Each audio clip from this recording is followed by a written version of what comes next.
Council. It's 7:04 p.m. Len, could you please call the roll? Yes, Claire Toutant, Here. Dave Wilson, Here. Dan Haggerty, Here. Jill Grant, Here. Greg Diegas. Here. Michelle Weil, Here. and I'm here, all here. Thank you. And just to review the procedures, so as we go through the agenda, if you'd like to speak on a topic, either on the public comment or on any of the topics on the agenda, you can raise your hand using the Zoom platform. And the way to do that, if you are on your desktop computer, is to go to the reactions tab at the bottom, and there's a raise hand button. And so that will alert us that you want to speak. If you're on a mobile phone, there's a more tab that on the bottom right that you can select and then raise hand from there. And if you are on a phone number, if you're on a phone dial in, I always forget what the shortcut is for that, Dave. *6 to unmute and *9 to raise your hand. Perfect. Thank you. Okay, so let's get started with the Board of Supervisors report. Lena, I'll hand it over to you. Thank you so much. So good evening. My name is Lena, and I'll be providing a report on behalf of Supervisor Don Horsley's office at the County of San Mateo. So we're going to start with a quick update on COVID-19 and the vaccine. Last week, the state moved us from the red tier to the orange tier, making San Mateo County the first Bay Area county to make it back to orange since October of last year. For information regarding our test positivity, adjusted case rate, and equity metric, you can go to the state link I will provide in the chat. With continuing scarcity of vaccine and uncertainty about when supplies will increase, the County of San Mateo has shifted away from large-scale mass vaccination sites towards smaller targeted clinics in communities in need. San Mateo County also vaccinated in homeless shelters last week. This week, teams from Street and Field Medicine, supported by County Health's mobile clinic, will vaccinate individuals experiencing homelessness in the field. I will also include in the chat information regarding 3 upcoming COVID-19 related events. On to emergency relief funds. The state's COVID-19 emergency rental assistance program began accepting applications March 15th. The effort is designed to help low-income Californians through the payment of back rent to landlords. Eligible landlords also may receive up to 80% of an eligible tenant's unpaid rent for the period between April 1st of last year and March 31st of this year. Last week, the Coastal Commission unanimously approved changes to the local coastal program for a site set to house 71 units of affordable housing in Moss Beach. The project, titled Cypress Point, will expand equitable coastal access and prioritize 75% of the units for coastsiders who already live or work nearby. For more information on this project, I will include a link in the chat. My last update is about the State Route 1 Traffic Operational Improvement Project. Based on input from the public and stakeholder groups, Caltrans has facilitated a shift in focus from signage providing travel time information to a project that will be focused on providing timely information related to emergency events, public safety power shutoffs, accidents, and road closures. There will be a virtual public meeting on the 8th of April, and I will include more information on this meeting in the chat. Thank you for your time, and I'm happy to take questions.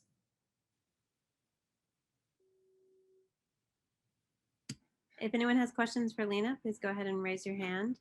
I see that Greg Diegas has a question. Go ahead, Greg. I'm afraid I don't have a question, but I want to pass on an observation that I think should be on the record. The good news is I visited the SAM plant today with Claire, and the people at SAM are just starting to get their vaccinations today and tomorrow.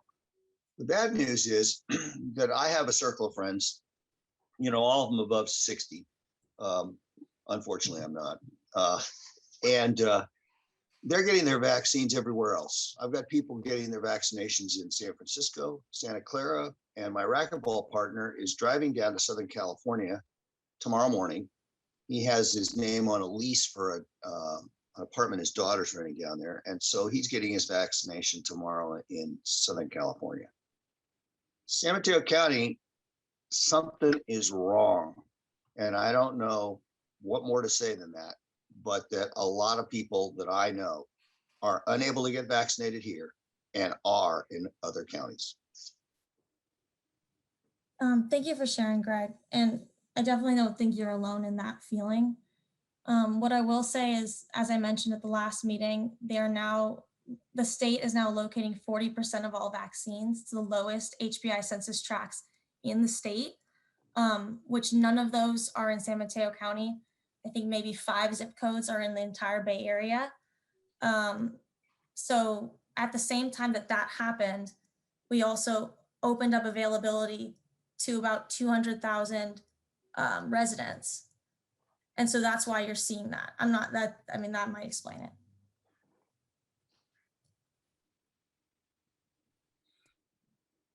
Thank you, Greg, for that observation, and Lena for that response. Next, we'll go to Ann Rothman, who has a comment or question.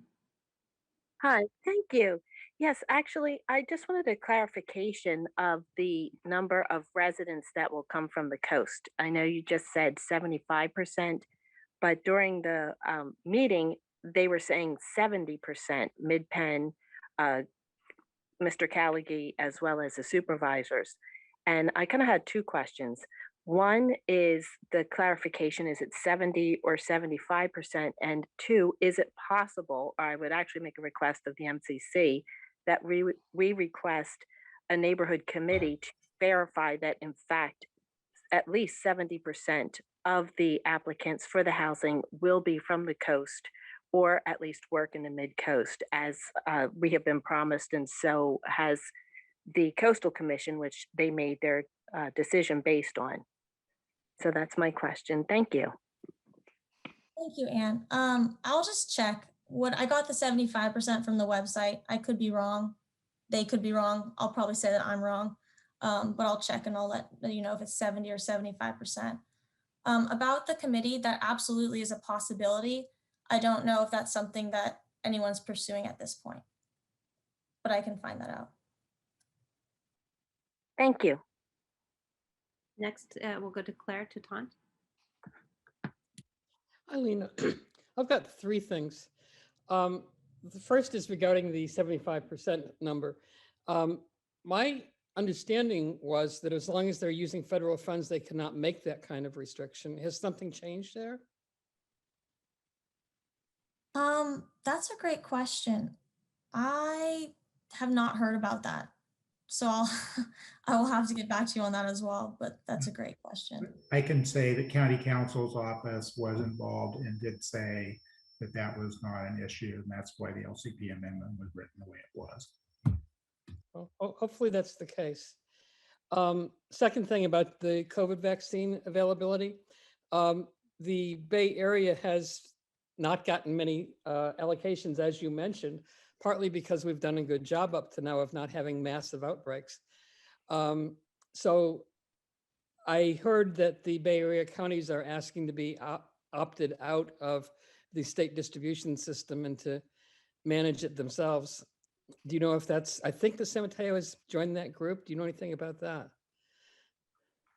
I don't believe that they've made a definitive decision on that at this point. I know that we're advocating to get more vaccine, but I don't know if they've made a decision whether or not that they're going to opt out of that program or not.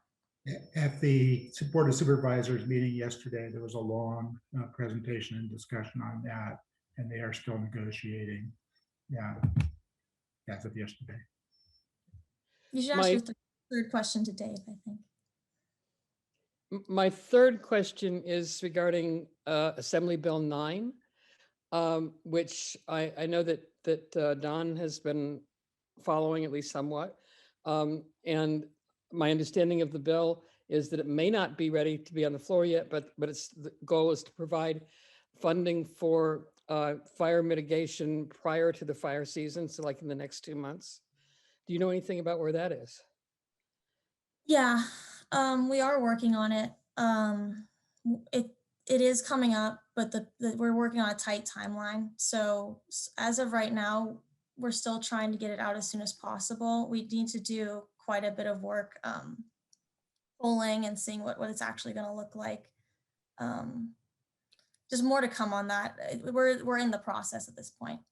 In the process of what, applying for grants through it, or just following the bill, or what? Sorry, I'm hedging a bit.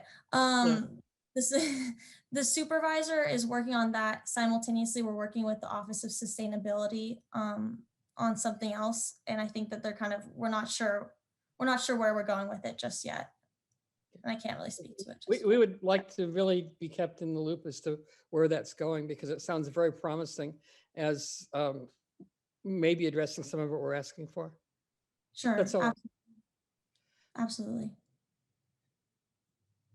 Just want to clarify on that, because I think maybe, Lena, are you confusing that with a potential measure for the ballot, a ballot measure? I think I am. Yeah, I think Assembly Bill 9, as Claire referred to as or Bill 9 is like a state measure that I think is being brought forward at the state level. I'm not sure which representatives are sponsoring that right now, but I think that you were answering about something else.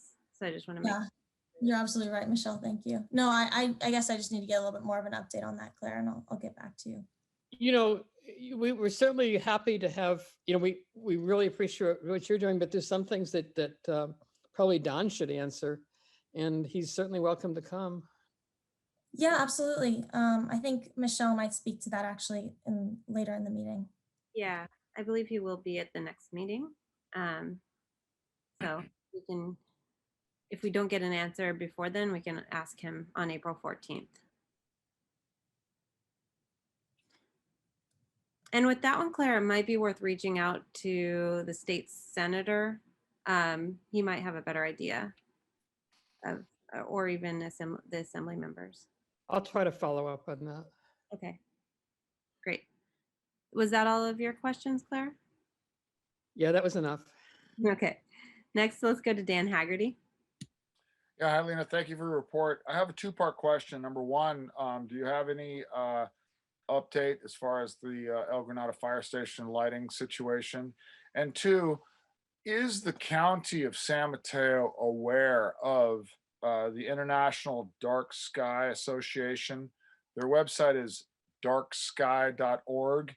And recently there's been some articles, even the state of Nevada, the Senate has approved massive designation of Nevada to be dark sky designated. And they identified that for visitor serving, you know, visitors want to be able to see the sky. And I think that our area is really precious. I think that a lot of, they found that people tend to stay longer. You know, they recommend no lighting cooler than 3000 Kelvin. I think our street lighting, I want to say, Dave might be able to correct, 2200 K is what our street lighting is now. So they recommend nothing above 3000 K because of all of the blue light, the documented blue white light problems that are clearly explained in darksky.org, the International Dark Sky Association. So do you have an update for fire station lighting? And are you aware, is the county of San Mateo aware of the International Dark Sky Association? I don't have a new update from what Summer Burleson from the Department of Planning gave, I think about a week or two ago. I think in that update, she said that in the next week or so, they would come forward with a plan. So I think that should be coming out anytime. But I'm happy to check in with her again. To your second question, that's kind of a hard question for me to answer. It's a good question. I don't know if the county is aware of it. But you can look into it. You can ask Supervisor Horsley. Sure, and I'm happy to do some research and look at the website as well. Yeah, there's been a lot of complaints across the coast side about, you know, certain lighting problems with resident, you know, there's code violations all over the place where they have, you know, bright new white lights that are like spotlights that are, you know, not supposed to broadcast off of property, but it's there. And so anyway, I think that IDA darksky.org is a good resource for the county, and hopefully in the future, the MCC can work with the county and try to refine and maybe pull some good ideas from what they're working on. Yeah, I mean, that's something we could look into with the planning department. Great. And I Thank know you. you referenced the Dark Sky initiative in a previous letter that we wrote about the Caltrans, the Traffic Operational System Improvement Project. So we're definitely aware of it. Caltrans is aware of it. I'm sure the county is, but Well, I just want to clarify something. There's one thing to say dark sky approved, and then there's another thing to understand truly what the Dark Sky Association is advocating for. It's not completely the same. It's more important to know really, you know, the benefits, the in-depth benefits of beyond just, you know, filtering and putting a shade on a lamp. Sure, absolutely. And I'm happy to do some research on it. And yeah, that's why I'm not exactly sure if that specific one is something the Okay, county is. Thank you, Lena. Thank you. thanks. Next, let's go to Carlisle Ann Young. There. Okay. Lena, I'm sorry, I stepped away for a minute and because my it said my internet was unstable. So did you already say about the vouchers? No, you're just in time. Oh. So I Questions to ask, but go ahead. okay, sorry, I didn't mean to cut you off. No. Just on that specifically, I spoke to my chief of staff. He believes that there may already be a coupon program, and he was trying to find some information on that. So I don't have it just yet, but he's trying to go through his archives to find that. Because I think part of the problem is What? here on the coast, they don't have a lot of places for these people, even if they had vouchers. But okay, so some of my other questions or comments are on next door recently. And this, what? Can I Is just, somebody talking? vouchers were about what I know you two knew what you guys were talking about, but just so everyone can I benefit. think- Okay, I'm sorry. It was last week, I believe they were talking about the RV that was driving around and emptying sewage on the streets.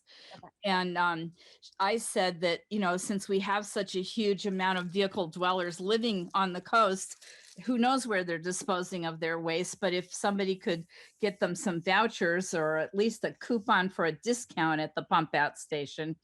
But then again, there's still not that many pump out stations, what I've heard, you know, where you can go. So anyway, let me finish what I wanted to say though, because I don't want to take up too much time, but I do have one announcement. I was talking to a friend today and she was not aware that property owners who are 65 or older can get an exemption on the senior. If you're a senior, you can apply to the Cabrillo Unified School District for the parcel tax exemption, and that'll save you $150 a year or $1,200 over the 8 months. It's Proposition I, and you have to get it in. The deadline for the application is the 30th of June. Because pretty soon after that, the county starts, you know, adding up all the new property tax billings. But you have to have your proof of your age, a copy of your tax bill, and fill out their form. And the form is online these days, so you don't even have to, you know, do much but a Google search. So that was one thing I wanted to mention. So I always bring it up, but I found talking to a friend who's older, she didn't know about it. So.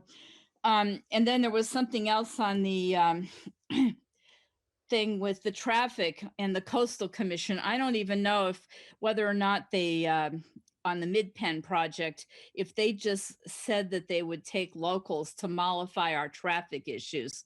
Because I tried to attend the very disorganized Half Moon Bay, what do they call it? Recovery plan meeting today, and they don't even have traffic on their radar as far as making it they only have four big topics. So, you know, we're still going to have gridlock. And if we get people in the Mid-Penn project in Moss Beach that work over the hill or in Hayward or something, we're going to be in a world of hurt. So I think that's one of the reasons they kind of loosened up that guideline. And let's see. Okay, and the last thing was just about there's something I saw today was kind of a lively discussion on Nextdoor about up at the very top of El Granada Boulevard, there's some locked gates. And I don't know if Dave knows about this or if we need to talk to Nicholas Calderon, but part of one of the gate leads to the property owner above the Wicklow property in Quarry Park. And the other one goes, I think, to GGNRA property. But I think we said at the last meeting that the fire department does have a key for the gate, but I didn't realize there was a little a walker area to walk through, but now somebody blocked it with some bars or something. So that, I think people are going to want to get that resolved, because I guess a lot of the people live in El Granada like to walk up on that open space, and it is public lands if it's GGNRA. So that's it. Thank you, Sid. Does Dave know about that? The access? Okay, Dave's actually has his hand raised, so he can Okay, good. ask his question now. I'll go in reverse order. There's 100 yards of private land on the other side of that gate before you get to the GGNRA land, and that's why the gate is locked, and that's why the pedestrian access keeps getting blocked off. Sooner or later, somebody will purchase an easement over that, but so far it hasn't happened. On the fire station lighting, two things. I've seen people on scissors lifts working on the lights the last few days, and it appears to me they may be slightly dimmer now, but I can't swear to that. And on the dark sky, DPW Supervisor Horsleaf Office and Steve Monowitz are all very well aware of it. That's part of the reason the lighting ordinances are the way they are. Whether they've internalized them to the degree that Dan would like is something that only they can answer. Thanks, Dave. Thanks, Dave. Any other questions for Lena?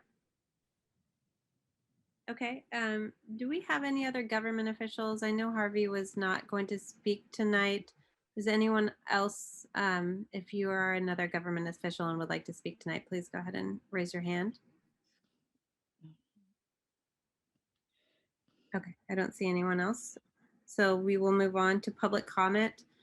This is a period where, oh, Dave, you had your hand raised again, or was that still from before? Sorry.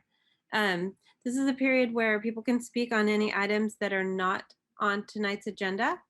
So I believe we have a couple people who want to talk. We'll start with Ann Martin. And you have 3 minutes, and I'll be keeping time, and I'll let you know when you're nearing the end. Thank you, Michelle. Good evening. I live on Miramar Drive on the hill by the Miramar water tank. My neighbors and I are extremely concerned about an application for the removal of 9 significant trees in our neighborhood submitted by a neighbor, TEG Partners. I understand the MCC has indicated that you have no comment on this, but I'd like to share a couple of facts with you tonight in the hope that you'll reconsider that no comment and actually submit some comments opposing this permit application. Firstly, applicants claim that the trees are in poor condition is very questionable. All the trees have full foliage and appear quite healthy. However, this grove of trees are all located in almost a straight line close to an area where applicant has drawn up plans to build a road through his property. It's not unreasonable to conclude that applicant wishes to remove the trees to begin clearing the area for a road. So we're requesting the county that an independent arborist be brought in to assess the health of these trees before any permit to remove them is granted. Secondly, referring to that plan to build a road, applicants should not be allowed to piecemeal a development and a road building plan. This is part of a larger plan to build a house and a road on this parcel. We've seen the road plans and applicant has stated he wants to build a home. Yet no plans for either have been submitted to the county. He is breaking this up into little tiny pieces, and that basically is not in anybody's interest. We need to have geotechnical and environmental studies done to obtain the required permits for this level of development. Thirdly, erosion and landslide. The portion of the applicant's parcel where he wants to cut these trees has a slope of at least 22%. We're concerned that removing these large trees will destabilize the hillside, create serious erosion and stormwater drainage problems, and pose a landslide risk, jeopardizing our homes, our safety, and Miramar Drive, which is our only access road. Our concerns are heightened by the applicant's pattern of not just cutting trees, but removing, stripping the land of every piece of vegetation. And this, my letter that I sent to all of you, cites two instances in May 2020 and January 21, where applicant has done this. These risks to the community and the environment are the reasons the county has requirements for surveys and hearings. Applicants should not be permitted to evade them. We're asking the MCC to submit comments on this permit, requiring an independent arborist report. And if the trees are deemed to be in such bad condition that they must be removed, that applicant be required to submit a tree replacement plan. Thank you so much, and thanks for all you do. Thank you, Anne. We appreciate you bringing that to our attention. As you mentioned, the group of three of us who work on the planning referrals did actually review this, and we initially stated no comment. However, in light of this new information, we will reconsider our statement.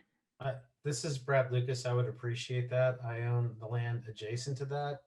And the same group that has applied for the permit has also gone onto my property and illegally removed trees, of which I've had to have a restraining order put against them to discontinue that activity. So it's actually imperative that you do look at this and take it seriously, and we'd very much appreciate that.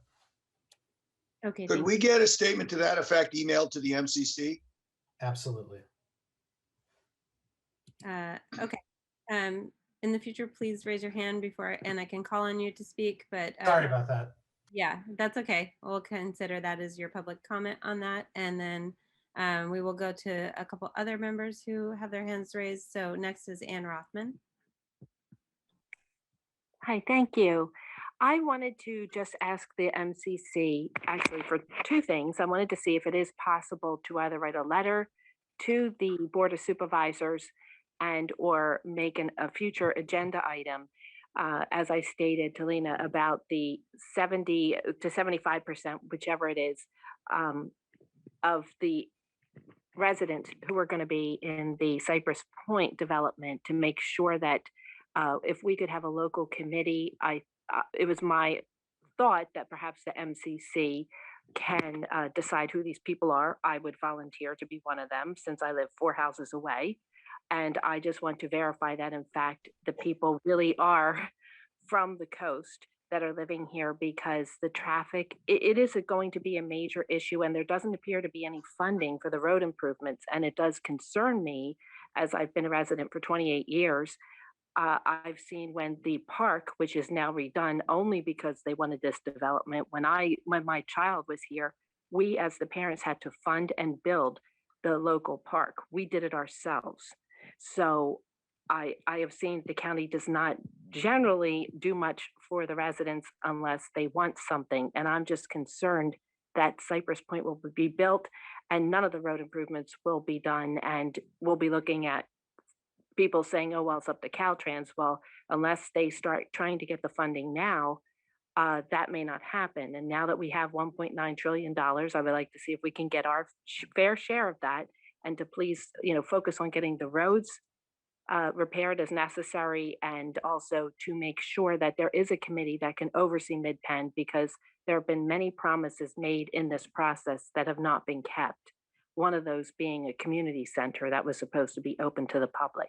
That started in the very beginning. So I do want to make sure that this is something that the MCC could help us with. I would greatly appreciate it. Thank you. Thank you, Anne. Don't think we've heard the last on Cypress Point. So we'll definitely consider your request as that comes around again. Next, we'll go to Sid. Do you want me to call you Sid or Carlisle Ann Young? I never know.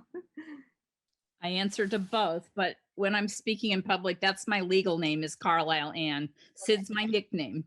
And it's spelled CYD, I mean CID, not CYD, which some people have been mistyping on Nextdoor, etc. Michelle. Anyway, I did want to weigh in on the trees issue up there on Miramar Drive because I happened to go up there in January and the guy there's a median strip. There's a row of houses, which is like, I think Anne said she was one of the homeowners there. And they have a private road that the developer, Joe Guntran, built. But then there's a median and a retaining wall. This guy who's the property owner uphill pretty much denuded the entire vegetation on the median strip. And you can tell by going up there and then comparing it to satellite view where it's very lush vegetation. So for me, I think this guy is going to clear his lot as much as he can and then apply for a building permit. What he did up there on some of the CCWD land and on that median, he didn't cut down the biggest trees, but he limbed them so that they lifted the skirts up. So once he builds, he'll have a much better view. And if you ask me, that's just a nefarious way of going in the back door to get what you want. And I really don't think, that's not neighborly is first of all, but it's also, he won't have to apply for any tree removal permits because he went in and did it all without permits. And it wasn't even his property. That's I guess they call it, the whole neighborhood owns that strip. So anyway, he told the sheriffs that it was owned by him.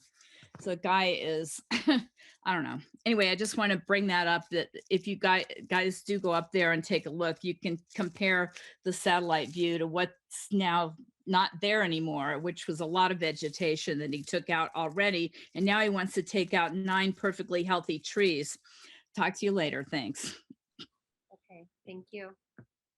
Next, we'll go to Paul Blanton. Hello, I'm Paul Blanton. I'm a neighbor of Brad and Ann. We live up actually behind the vacant parcel that that's in question. The last 2 people have talked about. I'd like to share a quick my screen quickly, and I think give some visuals of actually what's going on there. I think they'll actually tell the story best. Would you permit me to show a few images from the area in question? Dave, I guess it's kind of. We've had real problems with public sharing things in the past. Yeah. It's generally not our policy not to do that unless they are sent in advance. Could you send them to us, please? Yeah, you can always email midcoastcommunitycouncil@gmail.com. Yes, we did do that, and it was included in figures to support a letter that my wife Carrie and I wrote. We're the homeowners of 655 Miramar. Thank you. Link on the chat, maybe link on, just a suggestion, link on the chat. Good idea, Dan.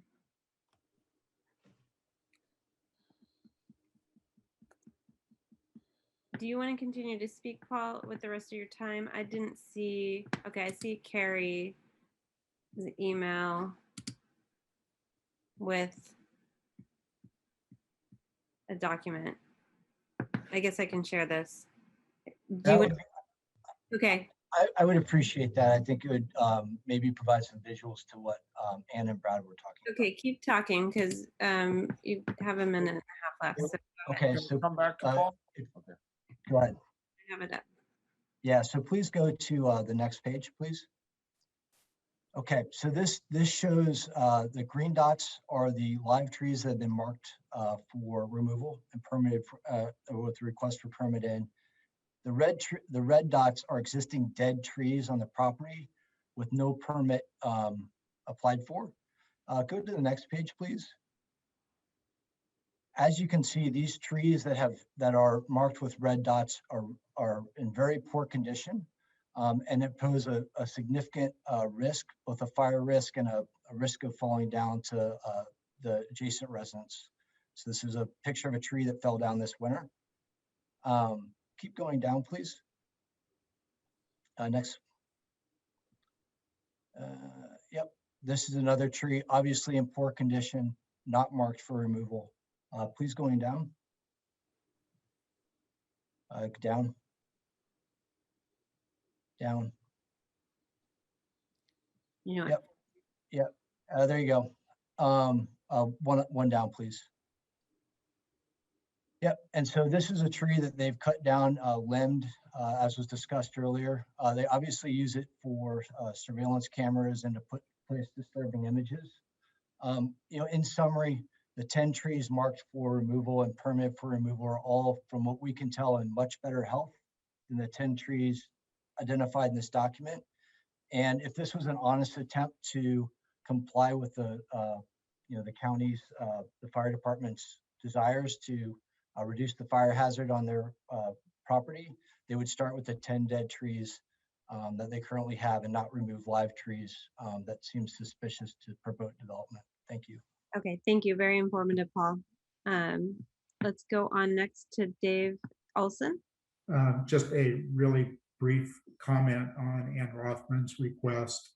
MidPen is acting as the property manager on that, and they would do all of the screening. They've already got conditions like that on some of their other properties. I can't see a feasible way where a government agency such as ours, a non-government agency such as ours, could get involved in that. I think there'd be all kinds of legal problems with discrimination law. So if you want to pursue that, I believe you should go directly to the supervisor's office, because I think that will require county action. So just a heads up on that. Okay, thank you, Dave. And I just have one announcement to make before we move on, that the new edition of our Midcoast newsletter went out today via email. If you're signed up on the mailing list, you should have received it just after noon today. It was about a month in the making, if not more, and thanks to all the members of the council who helped out with that. It's the spring version of the newsletter. We'll send it quarterly. I know we started thinking we'd get it out in winter, but we're 3 days into spring, 4 days into spring, and we got it out. So that's our spring edition. We'll do it again in the summer. But if you aren't signed up, or if you didn't receive that email today, you can go to our website, midcoastcommunitycouncil.org. And on the right side of the homepage, there is an area that says sign up for our mailing list, and then Midcoast newsletter. So you can click on that link and you can go in and add your email address, and then you will be included in the next edition that comes out in the summer. Okay, next I'm going to move on to the consent agenda. We have one item on the consent agenda this week, which is the minutes for March 10th. Len has put these minutes in the new format. So do we have I have a request to remove them from consent. Okay. Surprise. Okay, we will remove them. That doesn't need to be voted on. So we will remove them from consent and discuss them at the end of our regular agenda. All right. Next is the regular agenda. And the first item up on the regular agenda is what's called the First Rain 2020 results. And so we have Noah Katz from the RCD, Resource Conservation District. He's a water quality program manager, and he is going to be sharing his screen and walking us through these results and telling us more about this. Thanks, Michelle. Yep, over to you. Thanks very much.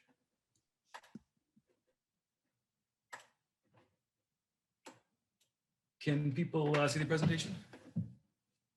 Yes, we can.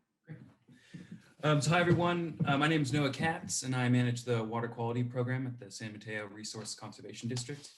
And I'm really pleased to be here this evening to present to you the results from this year's First Rain program. It's formerly called First Flush program. And I'm really grateful for this opportunity. So thank you very much for inviting me to this. Before I get started in earnest, I just want to talk quickly about what I'm going to cover today and what I'm not going to cover today. The first rain is just one project within our larger, excuse me, our larger water quality program at the RCD. My presentation today won't cover everything about water quality on the coast side. It won't cover, for example, water quality everywhere, just at the outfalls and creeks and creek mouths, which are at the downstream end of their reaches. And I'm going to talk only about a few key pollutants that are important and looked at across the Monterey Bay National Marine Sanctuary. So I won't be able to get into the full range of pollutants that might be out there. So where does the First Rain program fit into the rest of our understanding of water quality on the coast side? The First Rain program is a once-a-year sampling event, and it provides a snapshot of water quality during the first big storm of the year. It's a sort of a worst-case scenario for water quality, and it tells us a little bit about what's washing off surfaces, such as roads and fields, after building up after a long dry season. This information is valuable because it tells us a little bit about some of the trends over time. It lets us see how we fare relative to other places and relative to previous years. So that's what I'll be covering today. And if you want to learn more about the bigger picture about water quality on the coast side, what we know, what we don't know, and who's doing what, we at the RCD are hosting a water quality webinar on April 21st. And I know many of you care about this stuff, and that's a big part of the reason why I'm speaking here today. I just want to make sure that you all know about this presentation. Data from the First Rain project will be an important component of that presentation, and we hope to share much, much more with you. So I'll drop a link to that event in the chat towards the end of my presentation this evening. And now on to First Rain. This year we had 20 volunteers collect water samples from creeks and stormwater outfalls during the first big rain of the year. We sampled. Sorry, am I the only one that's having audio problems? Yeah, it sounds fine to us. Shall I continue?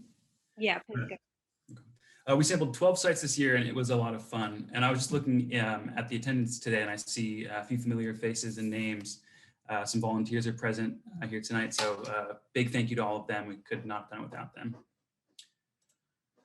And for those of you that aren't super familiar with the San Mateo Resource Conservation District, or the RCD, we're a special district of the government, and we provide non-regulatory technical assistance to people in our district. We work in 5 main program areas: wildlife, water, climate, agriculture, and now fire resilience and forest health. So here's a map of the 12 sites that we sampled this year.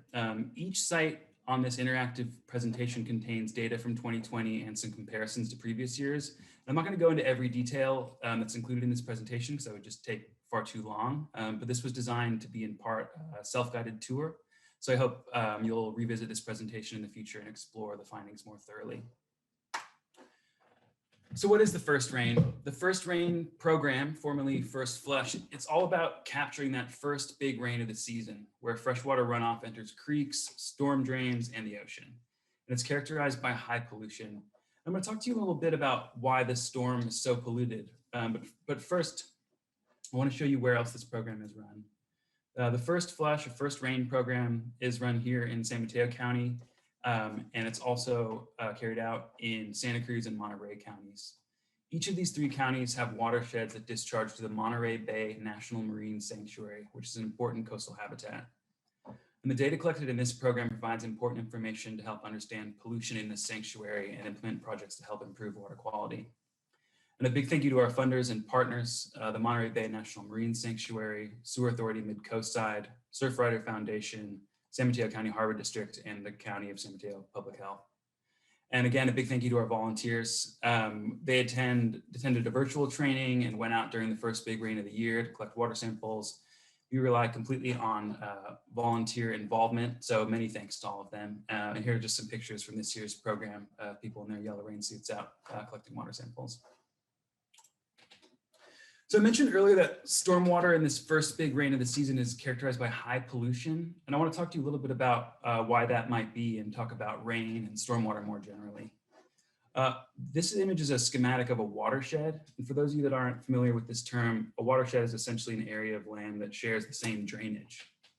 I'm going to talk about this drawing a little bit more, but first I want to talk to you about rain and what happens to it when it falls on the ground. So imagine, if you will, a forest with a dense canopy, a soft soil layer, and lots of vegetation growing on the ground. When rain falls here, a portion of it is used up by plants, a portion of it permeates into the porous soil and sinks into the groundwater table, and much of the remainder flows over the earth and finds its way to creeks and rivers and eventually to the ocean. Now, imagine we get rid of most of the trees and the soil, and we add in roads and buildings and parking lots. How do we think this might impact the movement of water across a landscape? I'm going to focus on soil loss here. When we replace soil with buildings or roads, we lose some of the ability for water to soak into the ground. The soil surface changes to one that's impervious to infiltration of water. This causes rain to wash surfaces clean of pollutants. These contaminated flows make their way to the ocean via creeks and storm drain systems, and this is most severely felt during the first big rain of the wet season, when pollutants that accumulate on hard surfaces during months of dry weather are washed away. This first flush will often have the highest concentration of pollutants washing into local waterways and can severely impact water quality. So we see one of the ways that land use change can impact water quality. Population also affects stormwater because those really damaging pollutions come about from people and their activities. The more people, the more pollutants. And not all changed landscapes are the same. Some pollutants are more prevalent in some areas than others. For example, while nitrate pollution is not a chronic issue here on the coast side, at least within our sample area, this is much more common in other counties in the program. So I explained how land use has contributed to water quality issues, especially during the first big rain of the year. Now I want to talk a little bit about where these pollutants themselves come from. Going back to this drawing of a watershed, I want to draw your attention to what we do as individuals on a day-to-day basis to add to the contaminants building up on land. Here we see someone walking their dog, perhaps they forget to pick up after them, someone washing their car, maybe washing detergents or grease or brake dust onto the ground. We've seen overflowing trash can and litter on the ground. Essentially everything in this drawing, except for these manatees here, applies to us here on the coast side. Everything we do has an impact on water quality downstream, even if those impacts are delayed until the first big rain of the year. So here's a list of what we tested for. This year we looked at fecal indicator bacteria, which provides an indicator of the presence of the feces of warm-blooded animals. And we're interested in that as it gives us an indicator of the presence of pathogens that can make people sick. So it's a human health concern. We look at nutrients, nitrates and phosphates, which can come from fertilizers and pesticides, detergents, even leaky septic systems. Those can have ecosystem and recreation impacts. Looked at heavy metals, which can come from cars, including brake pads and tires, or industrial waste, paint, even atmospheric deposition. And we looked at total suspended solids, which can come from construction, erosion, agricultural runoff, and we looked at some physical measurements. This is a list of basically for each contaminant that we look at, we compare them to a water quality criterion or objective. It's basically the upper limit where we want to see those contaminants. And I'm not going to go into this a lot here, but essentially this is here for people to review what exactly these numbers are and where we got those numbers from. So I'm not going to get into what we found, and I'm not going to stop by each of these 12 sites because, again, that would just take far too long, but I'm going to just hit a few key sites and discuss some key findings.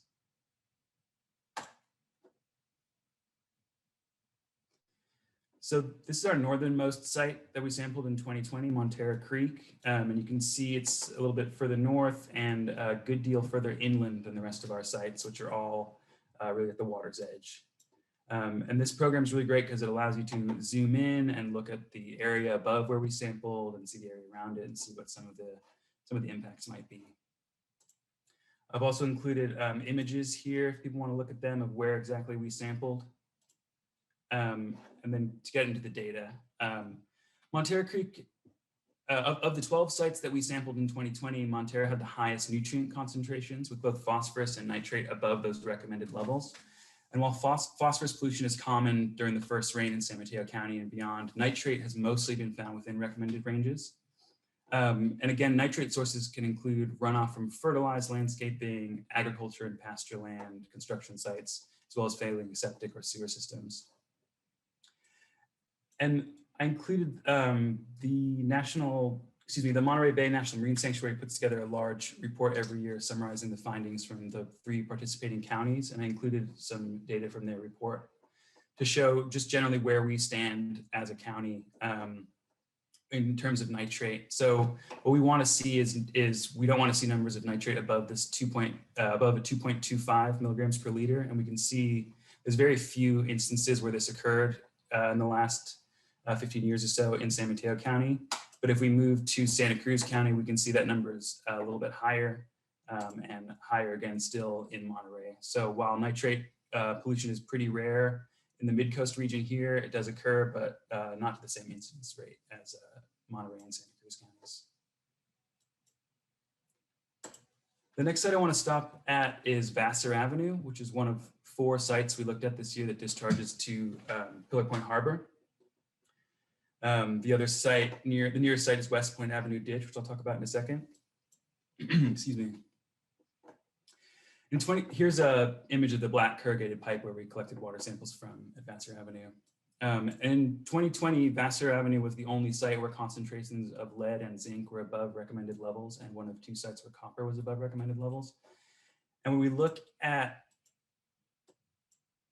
data from Vassar Avenue for lead since sampling began here in around 2011, we can see that the last 2 years there's been a kind of steady increase in lead concentrations at this site, indicating a potential heavy metal issue in this area. And the second area of concern for heavy metals is also in Princeton at West Point Avenue Ditch.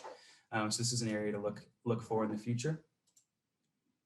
And again, to give some context within the 3 counties, we've never had any instances where we found lead above recommended levels in San Mateo County until this year, 2020, compared to Monterey County, where we have quite a number of them, and that data is not collected in Santa Cruz County. And I just want to stop at one more site if I have time. Capistrano Outfall, I'm sure everyone here is familiar with this beach. It is an area where there is a number of water quality concerns, and it's surprising given that this is a really small catchment area. And I'll give an image of where we collected the water from. This outfall on Capistrano Beach with a blue sign indicating that water quality may be impaired. And this sign, which I'm sure you're all too aware of, that you'll see around San Mateo County, indicating that the beach is often posted as being unsafe for swimming or other water contact activities. And that's due to fecal indicator bacteria. And in 2020, we tested for 2 species of fecal indicator bacteria, that's E. coli and Pterococcus, and both of these were found above recommended levels, which indicates a potential threat for human health. And while this site is often the site of highest concentrations for most of our pollutants that we test for, this was not the case actually in 2020, but unfortunately it doesn't look like there was necessarily a strong improvement at Capistrano, but some other sites may have actually deteriorated. So mixed news there, certainly. And then again, just to give an idea of the general context, how we compare to the other counties, we see many of our samples are above this recommended level of about 300, but the numbers are not as high as in other counties. You can see here on the top left of the y-axis, 70,000, and we see some numbers up in the 60,000, 65,000 range. But when we look at Santa Cruz County, the numbers go above 70,000, and Monterey County, these numbers actually go up to almost 350,000. So while all 3 counties have issues with fecal indicator bacteria during the first rain of the season, other counties actually do see higher numbers. And just a pollutant summary, fecal indicator bacteria was often in excess of target levels. Phosphorus concentrations in 2020 were commonly found above those recommended ranges, while nitrate was primarily found within recommended ranges in all but 1 site, indicating that nitrate pollution is not a chronic issue within San Mateo County, but there is one area to look at. Heavy metals, copper, lead, and zinc were within recommended ranges in most sites. There's something to look at in Princeton, where we did have some high levels this year, but heavy metals have not historically been an issue in San Mateo County. So the main pollutants of concern here on the coast side are orthophosphate, which can come from leaks in the sewer or septic system, excess fertilizers from urban or agriculture areas, and detergents, and fecal indicator bacteria, which again gives us an indicator of the presence of the feces of warm-blooded animals, which in turn gives us the indicator of the presence of pathogens that might make people sick. And so earlier I mentioned a little bit about the connection between all of our choices and water quality impacts downstream. And this is just another illustration of some of the things that we can do to kind of minimize our impacts on water quality. This drawing highlights some of those ways. Some of these are actions are as simple as picking up after your dog, or cleaning up in your backyard to reduce feces getting in the water, or driving a little less to reduce heavy metal pollution. Other actions are a little bit more hands-on, like installing a rainwater catchment system at your property, something like a rain garden, or even rain barrels. And here are just a few examples of rain barrel, a rain garden, some pervious pavers, and a water bar. And just to wrap up, I like to think of water quality as just generally a symptom of what's wrong with the way that we've changed the landscape and manage and interact with the land. And although a lot of these pollutants are naturally occurring, they are rarely found in these levels in natural environments. So, I like to think we've kind of turned the volume up on contamination. And although the data can be alarming at times, I really believe that the system can be improved. And I'm happy to tell you that we can all have a hand in cleaning things up. So thank you very much. Answer some questions. Okay, thank you, Noah. So first we will go around to members of the council with clarifying questions. Members of the council, please, if you would like to ask a question, please raise your hand, and we will go back to members of the council at the end for comments. So this is just to get your questions out. We'll start with Greg. Okay, you may not want to have them answer the questions right now, but one question is, this is stormwater quality, not water quality that we drink, right? Secondly, in Montera, I don't have your mapping system at hand, but there's a farm and a horse farm up there. And I'm just curious whether you're measuring upstream or downstream of the horse farm and the farm. And thirdly, are you or somebody measuring similar types of pollutants in San Francisco and San Jose, both as they empty into the ocean and into the bay? Thanks, Greg. Yeah, Noah, please go ahead and answer all of his questions. Sure. Yes, we are looking at stormwater, not drinking water. To answer your second question, I do not believe the Montera sampling location is downstream of the equestrian operation that you mentioned. And this program, the first flush program, first rain program, is held in Monterey, Santa Cruz, and San Mateo. And the reason is because those all discharged to the Monterey Bay National Marine Sanctuary. So I'm not sure if there's a similar program in San Jose or San Francisco, but it would be run by a different organization, certainly. So not that I'm aware of. Okay, thank you. Dave Olson. Can you make your presentation available outside of Google Earth? I tried to load it on 2 different laptops and I could never get it to load. Not easily. I can certainly. I mean, I don't need the map part, but all the data part. If you can export the data, that'd be great. Yeah, I mean, I have the data in Excel format. If that's helpful. Yeah, that would be wonderful. Thank you. No, could you please send that to the MCC Midcoast Community Council at Gmail email address? You got it. And would you be okay with us sharing that as a link? Sure. On the site? Yeah, that'd be totally fine. Okay. Yeah, I was going to ask you too. Are there certain browsers that this works better in, or like I know it worked for me in Safari on my Mac, but not on Chrome. Do you know? I think it was originally designed to work for Chrome only, and then I've had luck using it on the Microsoft browser, whatever it's called. Okay. I also included a link to it in our chat if anyone else wants to try to access it. Okay, next, Claire. Oh, Claire, you're still muted. Thank you for the presentation. I wanted to ask if it would be fair to say that the heavy metal measurements are a reflection of traffic. It's certainly one of the likely sources, although there's not a ton of traffic in that area.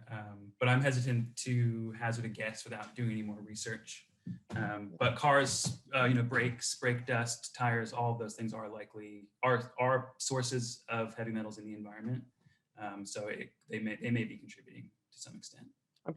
I'm always wondering if there's ways to quantify the results of the amount of car traffic we have on the roads here, and interested that might be an indirect reflection of it. So, Sure. I have seen people collect water samples at the kind of at the bottom of a large hill where people are putting their brakes on a lot, and that would have pretty high metal concentrations. But this isn't quite that environment. It's a little different. Jill. thank you. Hi, Noah. Thank you for presenting tonight. I have a couple questions.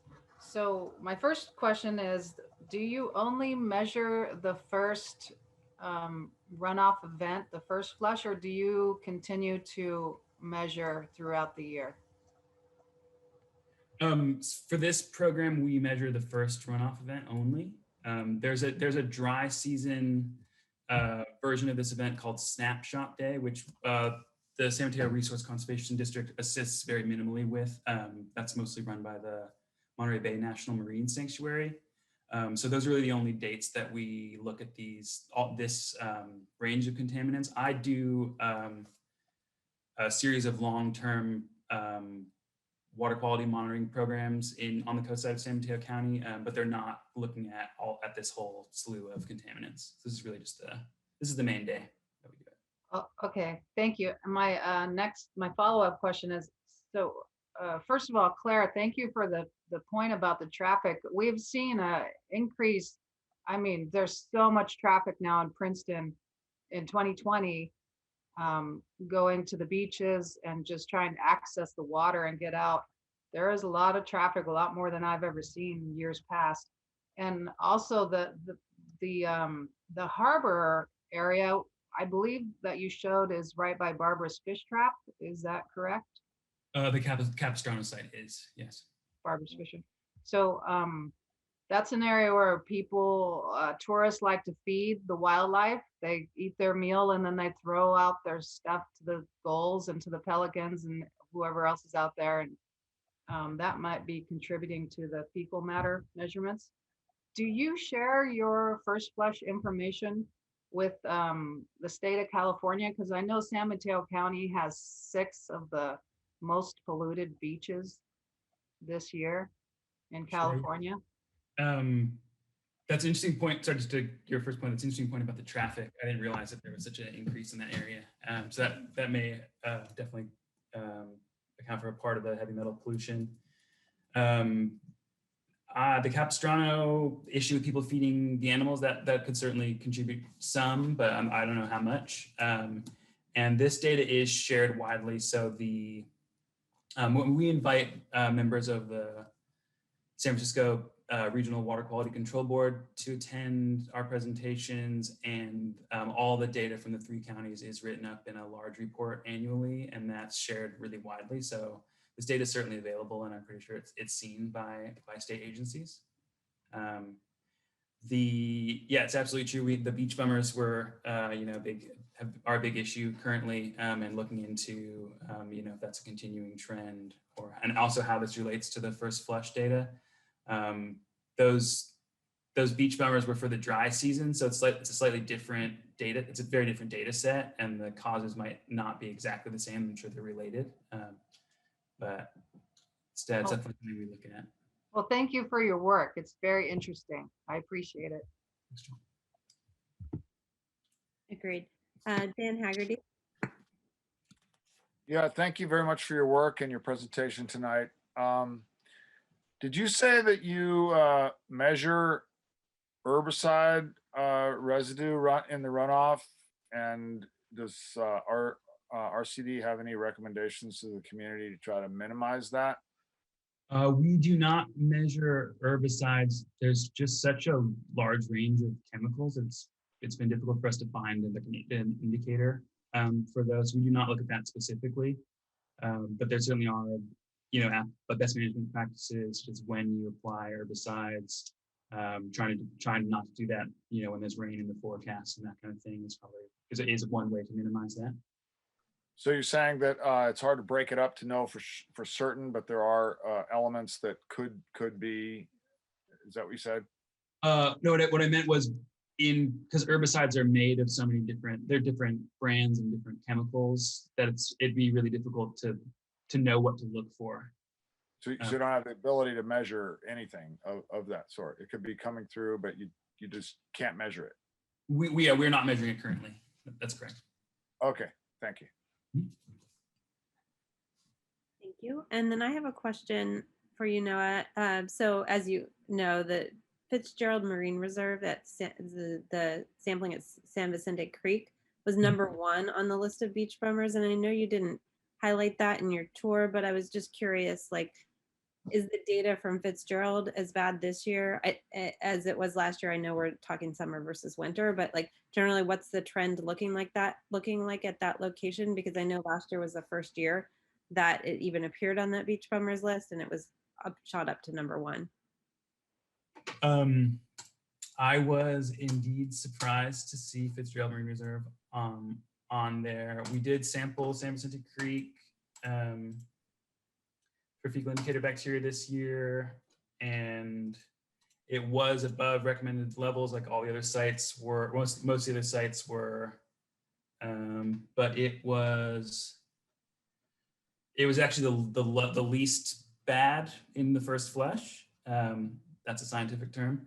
And I do have a project. I do long-term monitoring on San Vicente Creek, including at the mouth of the creek. And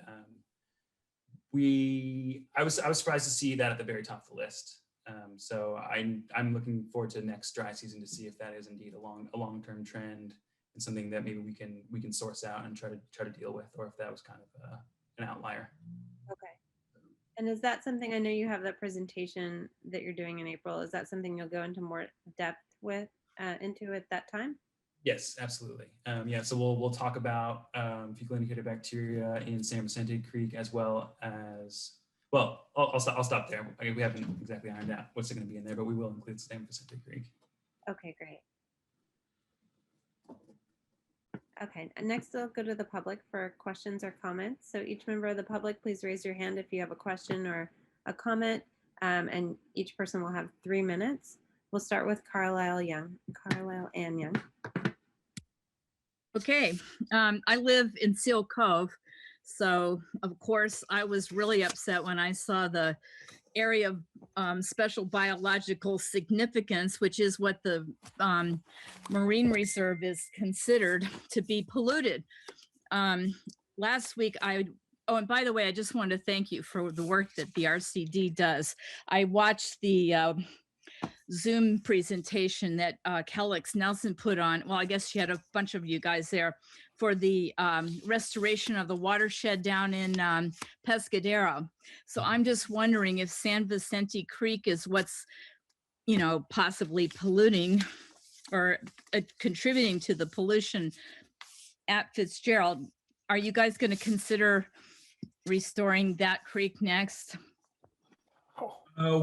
We're not considering it now. There are certainly a number of reasons to work in Pescadero, and although there are water quality issues on the lower portion of San Vicente Creek, we don't have anything in the works right now.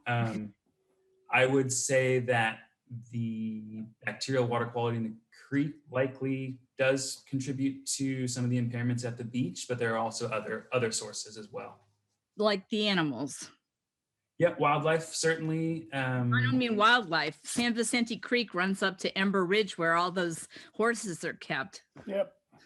Yeah, I mean, there's some level of contribution from horses, certainly, but there's also many other contributors, including wildlife. And we've also done microbial source tracking, which is another way to analyze fecal indicator bacteria. And we can actually do a DNA analysis to look for specific markers to see which animals are present. And we find, in addition to sometimes we find hits for horse, but not always. Sometimes we find hits for human, but not always. Sometimes we find hits for dogs, but not always. So it's there are many, many sources, and very rarely are all of them present in the given sample. But once you can identify the source through the DNA tracking, then what do you guys do? Do you try to track down the, for instance, rancher or horse property that's contributing to it, or do you just put it on the list and say you're looking into it? That's what I really want to know, because there's at the harbor, there's the fertilizer company, Romeo. They make fertilizers. So that could be contributing. I know Sam just recently had some really high levels of BOD in their treatment plant, and they trace it back to the harbor, but that's as far as they could trace it. I just wonder if you can test this stuff, but if you don't do something to get it lower or identify the actual source, like I saw one of your slides had a discharge pipe. How could that even be allowed? Yeah, I mean, the discharge pipe discharges stormwater, and they have a stormwater permit to do so. They're all over the place. And I would say, in terms of, so the way that I manage our water quality program is the first step is to do research and try to understand the problem, characterize pollution, and try to identify sources. And the way that the San Mateo Resource Conservation functions is we provide non-regulatory technical assistance. So the way that we fix problems is if we identify one, we try to work with the property owner or tenant or whoever the right person is to work with and try to find a solution to fix the problem. So otherwise it's on the backs of county health, basically. They do a weekly water testing, I believe. They do. And there are a number of regulations in place, total maximum daily loads. There's a new one coming in for Cliff Point Harbor and Venice Beach. There's a similar system in place for San Vicente. And essentially what that does is that puts some of the onus on the county or San Vicente Creek, for example, on GGNRA to work towards fixing the problem as well. So there are, I think that there's testing going on to figure out what the problem is. And then there are a bunch of groups of people trying to address the issues. There are quite a few horse properties that contribute to Montera Creek. A lot of them are up on Audubon, but some of them, there's two right on 16th Street or 14th, one of them. Anyway, thank you for all you do. Appreciate it. Thank you. Next, we'll go to JQ. Hi, first I wanted to thank you for a very nice presentation. And I have two questions. The first is kind of along the lines of what Greg had asked about Montera Creek. And I was wondering why you collect so far upstream as opposed to collecting at the outfall, which I believe is on the beach below the lighthouse. And the second question is, who decides where to collect? Sure. So the first one, that site was chosen before I took over the water quality program. So I'm not entirely sure, but to my understanding, that was the safest and easiest place to collect water from Montera Creek. There were no options for quick access anywhere else. And to answer your second question, we have some sites that are historic sites that we've been sampling continuously for a number of years. We want to keep those in the program so we can maintain a long-term data set. And the other sites, are really subject to change. If we, for example, we want to know more about a certain area, we could add a site or replace an old site. But this year I essentially kept the same sites as last year, just due to essentially COVID really just taking some of my timeline away. Right. Well, that outfall I just mentioned is easily accessible. It's on the beach below the lighthouse. So I would hope you'd be able to add that as an additional site, because then you'd be collecting obviously a lot more from Montera Creek all the way down. So It's behind a locked gate at night. Excuse me? It's behind a locked gate at night. Oh, I didn't know that. Okay, thanks.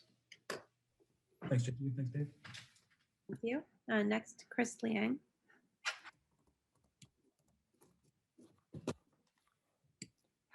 Chris, if you want to speak. please. Sorry, was muted. Sorry. Hi, guys. Good evening, everyone. I just wanted to ask if the RCD could please coordinate with San Mateo County to include the data that you collect related to San Vicente Creek in the counties, in the San Mateo counties weekly beach monitoring update. This is an email that I receive on a regular basis. The lack of San Vicente Creek data in this document seems to indicate the problem no longer exists. And with the reopening of FMR on the horizon, I think it's important to let the public know the level of contaminants they and their families might be interacting with. Perhaps Lena can explain further why this data is not included in the county's report. Thank you for your time. Sorry, just to clarify, Chris, you're asking why the water quality improvement plan routine water quality sampling is not included in the weekly county information, or why? Yeah, so Noah, there's an email that goes out to people that are subscribed to the list. It's a weekly beach monitoring update, and it reports on a lot of the outflows in the area, minus San Vicente Creek. Ever since the pandemic, San Vicente Creek has been missing from that report. Oh yeah, I think I know why that is actually. That's because the Fitzgerald Marine Reserve access point is closed. I think they just haven't been something. I understand that, but there's still, I mean, speaking to somebody else's point, there's still wildlife out there. There's still a concern about how the quality of the water is affecting wildlife in the area. And you guys are still testing out there, even though it's closed, and reopening is on the horizon. So it's important for us to know what's going on with the water quality in that area. Understood. I would say, just for clarification, the issue there is fecal indicator bacteria, which is not an ecological health risk, it's a human health risk. Just as an aside.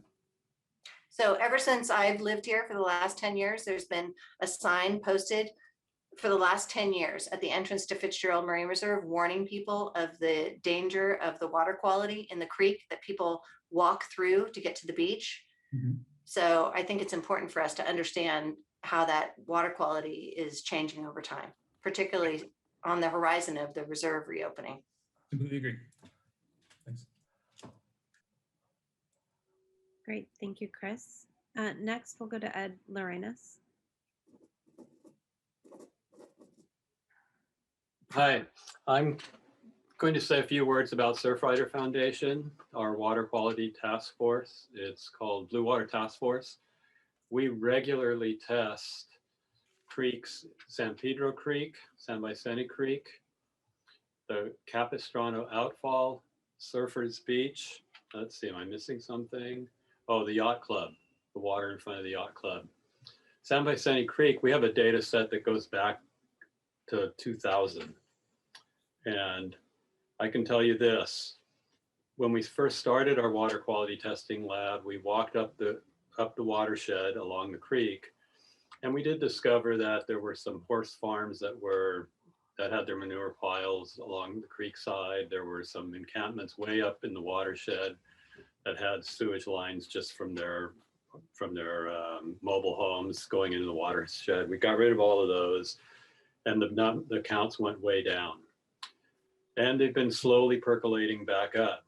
And to answer Chris's question about San Vicente Creek, it almost always exceeds the standard. The standard's 104, given the kind of tests we do. We do single point enterococcus. So the AB 411 posting standard is 104, and that's why that sign is always there. Sometimes the creek water will go down. We don't test the beach, and the beach bummer list, it's important to note that the beach bummer list for San Vicente is for the creek, not for the ocean. That's very important. Surfers Beach is almost always pretty low, but when it rains, all of our beaches tend to spike. And just to give you kind of a gross example, those of you that have dogs, I'm sure you get very grossed out when your dog goes to your bathroom and happens to find the toilet seat open, and they get a nice drink of water, and then they come and give you a lick. Well, the creeks that we sample regularly that show high counts far exceed what we've tested in our own toilets, because we've asked our volunteers to just test the toilets in their households, and the numbers are usually, they're higher your toilet would be posted by the county, but they are far lower than places like Capistrano Beach.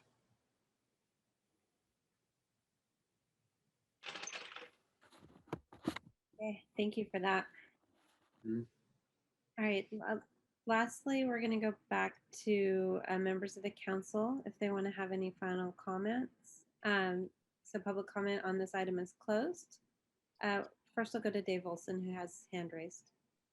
This was in answer to Carlisle, but Ed already partly addressed that. The one of the horse ranches in particular on San Vicente Creek up along Sunshine Valley Road had poor practices around their manure piles. And the marine fisheries, the water quality, and the county all worked together to get that addressed under penalty of fine, but they never actually issued a fine because the landowner was willing to work with them and clean it up. So the answer is yes, there is follow-up on this data. Not so much on the first flush data, first rain data, all of that's important as well, but the continuing monitoring has more of a follow-up. The once a year data is hard to make actionable just by its very nature. Thanks, Dave. Anyone else on the council want to make any final comments? Doesn't look like it. Oh, Greg, go for it. Well, it might be unpopular to bring this up, but I think I have to. I'm wondering what the implications of these readings are for the populations that are population expansions that are planned for various areas here on the mid-coast. And secondly, I'm wondering about, I know we've had issues with RVs, and I know that there were some spots located up in Montero for homeless encampments earlier in the year. I don't know whether it has happened soon enough to have affected any results, but I'm just curious how those are also affecting these kinds of readings going forward.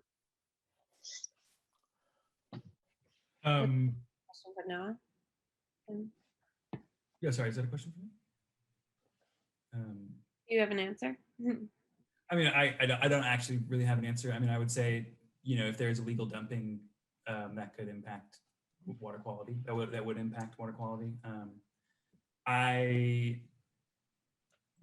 Getting my water quality work does could butt heads with housing issues in California, which I have mixed feelings about. But I would assume that as population increases, to answer your other question, yeah, there will be higher risk of water quality impairments, and we need to look at the way that we manage our land and manage our water going forward very carefully. Okay, thank you for that. Anyone else on the council want to speak? Okay, doesn't look like it. So Noah, thank you. This was really a great presentation. I like the interactive Google Earth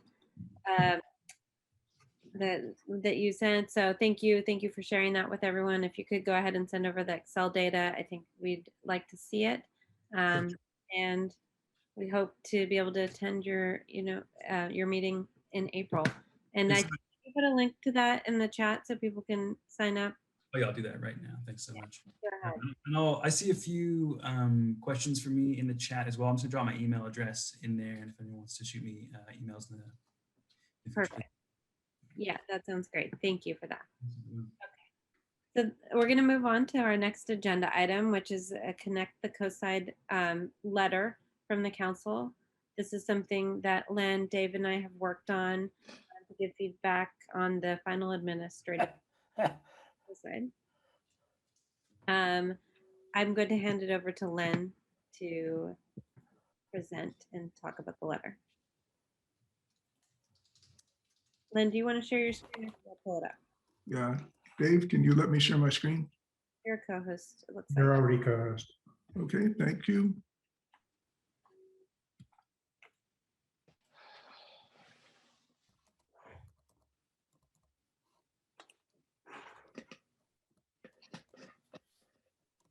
Okay, can people see that letter? Yes. Okay. So at our last meeting, we went through the talking points that were considered for this letter.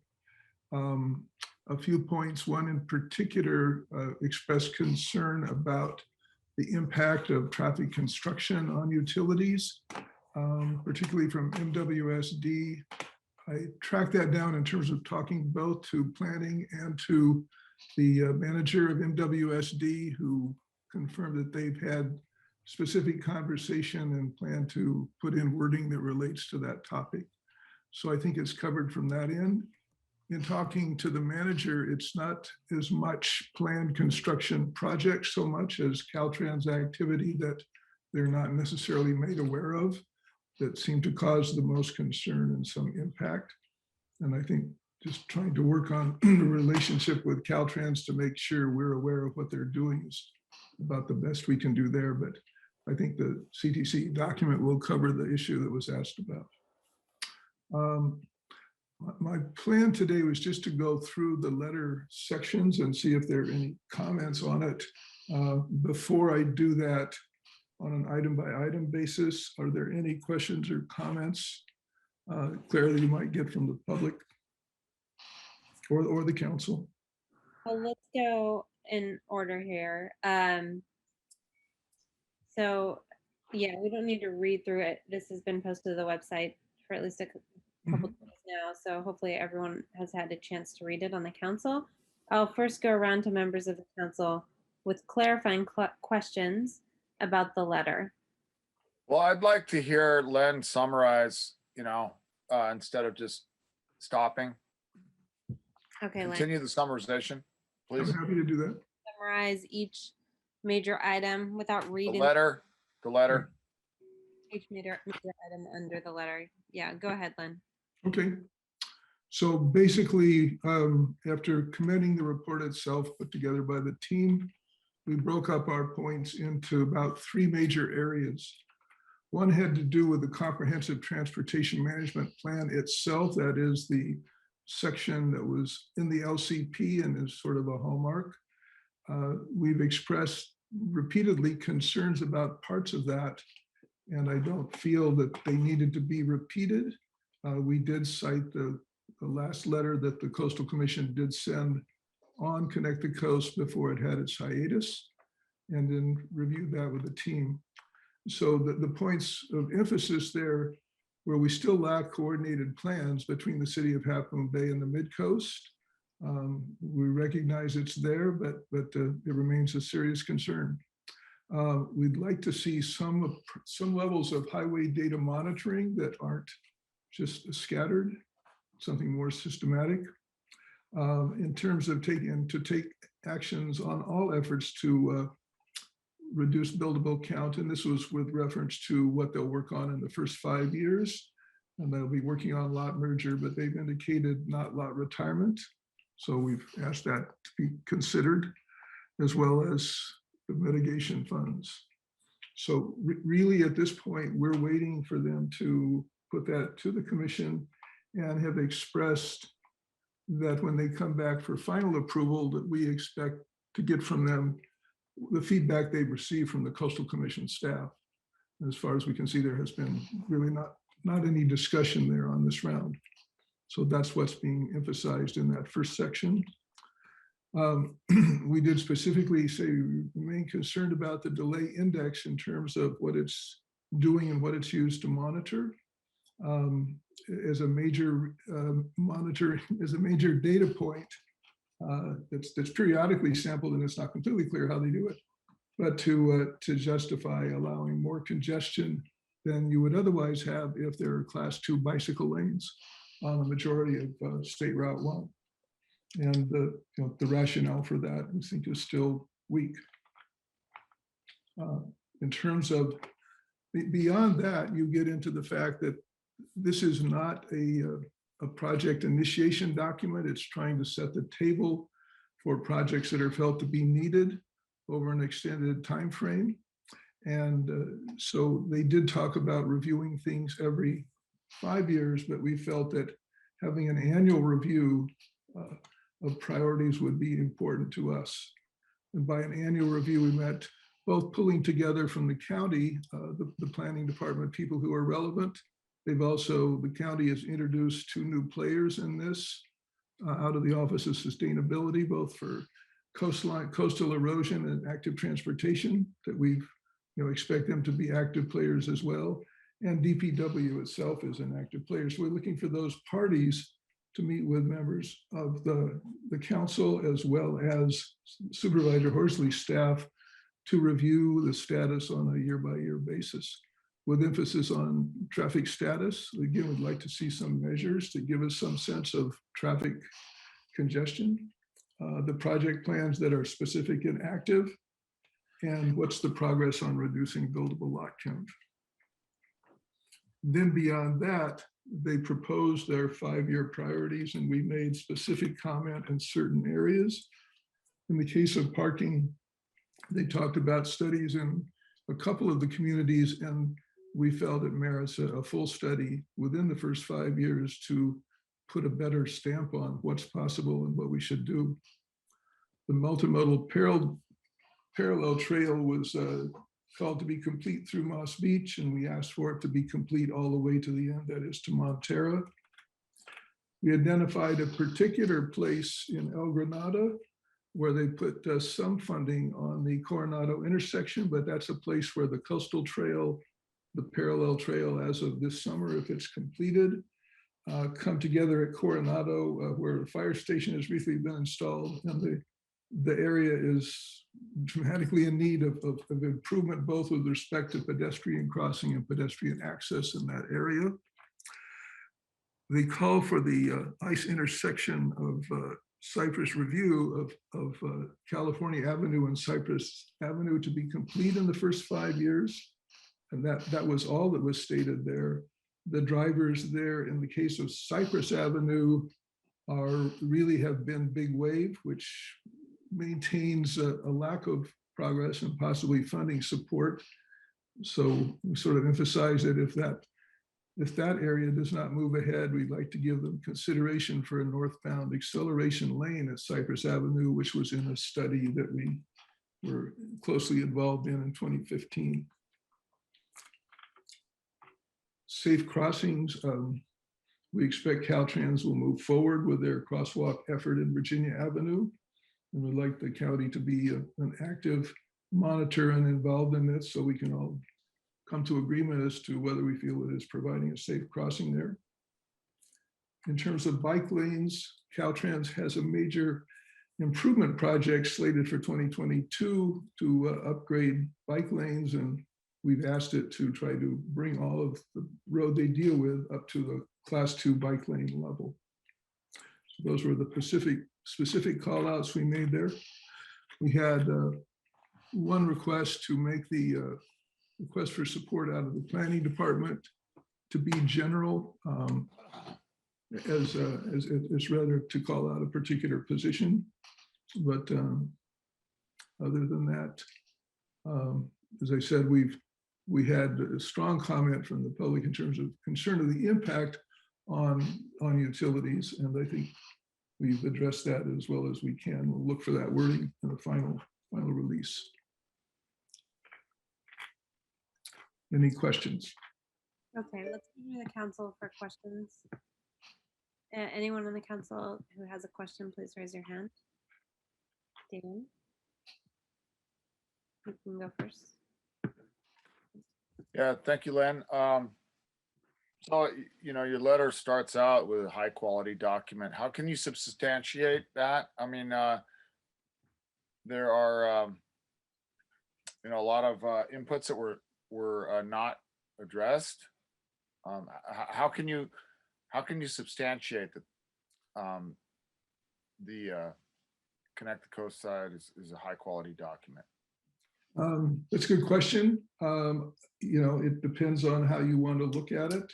I think in terms of putting all of the pieces there that need to be considered, they pulled it together well. They did many things that I think that we didn't necessarily agree with, but documented those well. And I think that this is where on the front end of that, we passed that over to a discussion with the Coastal Commission. I mean, we've said what they could, and they expressed it well. We may not have agreed in certain points, and I tried to highlight those in terms of what we refer to as more of the core CTMP parts. Well, I could substantiate a number of things that would disagree with it being a high quality document. I don't know if that should be later in comments or. No, this is the letter we're looking for. Would you like to have a different wording there? Michelle? That was a good question, but now you're getting more into more opinion. So let's save that for our discussion. And let's just use this for clarifying questions. Dan, did you have any other questions? I do have a question. Len, in the Coastside, Connect the Coastside document, have you seen at any point in time, I mean, this thing's been developing for a long while. Have you seen at any point in time, the county proposing to communicate to the community as far as traffic impact through the VISM software, which would actually kind of really, make it easy to see as opposed to easy to comprehend, as opposed to your average community member, like digging through chapters of data, stuff that's printed in Greek. Nobody can really understand and see the significance. Have you ever seen in any document the county proposing to use VISM software to clearly show to the community, the impacts of what they are proposing? They have referred to the software they've used in certain places for high-level model data. Are you talking about that as a tool to be used when a particular project is looking at, or in some way to analyze the traffic on the coast as a whole in some type of model? Well, they're proposing a lot of changes to the traffic. It will have great impact, and the community in general, typically tries to trust government to do the right thing.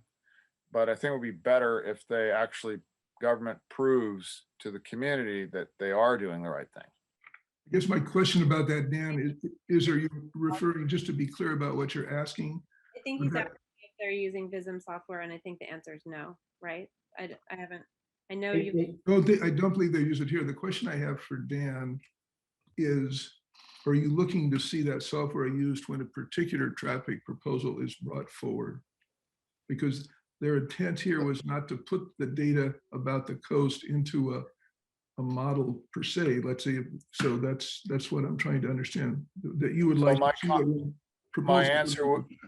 my answer would be, if they're making these major proposals on these documents, that before they do that, they actually educate the community through a system that it actually works and is easy to understand and see. So can I address this? So you've raised that in a number of different meetings with the county. Yes, I have. And the county has listened to you, and they've answered you each time you've raised it. No. Nope. Basically, I know you didn't like the answer, but the answer was they didn't have the resources, the time, or the money to develop the model that would allow VISM software to display the kind of results you were asking for. It's been used in the past, and I don't accept that I don't accept that. Sorry. Yeah, and you're welcome to not accept it. I'm just saying they have answered with that multiple times. Yeah. You know what? I do not remember them ever saying that. I only remember them saying, we will look into it. Okay, I'd like to end. This is not a clarifying question about the letter. So Dan, if you want to use your time later to continue to talk about VISM software, feel free. But right now I want to ask clarifying questions about the letter that's written here. Does anyone else on the council have any questions? I have one last question. Okay. Has there been any discussion, Len, that you have seen as far as the existing traffic signal system on Highway 1, the existing traffic signal, any improvements to, make the flow better. You're talking about the flow between Capistrano and Coronado? Yeah, in the Midcoast, yes. Because those are the only two signals we have. Yes. I'm not sure that those two by themselves would get you very far from a model.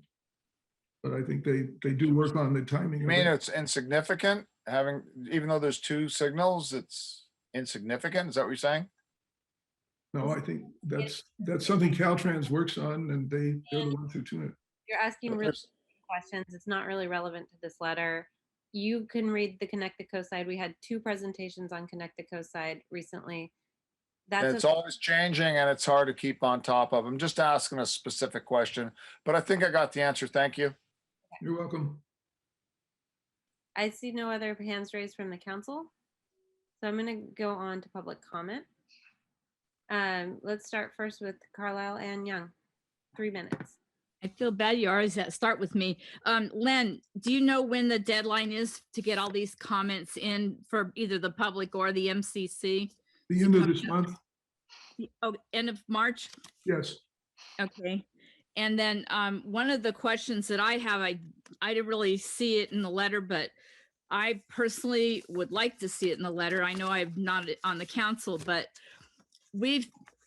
our neighborhood over on Cypress has been promised some kind of help, either in a roundabout or something at that intersection. Even acceleration lane is the very minimum. Which intersection, Sid?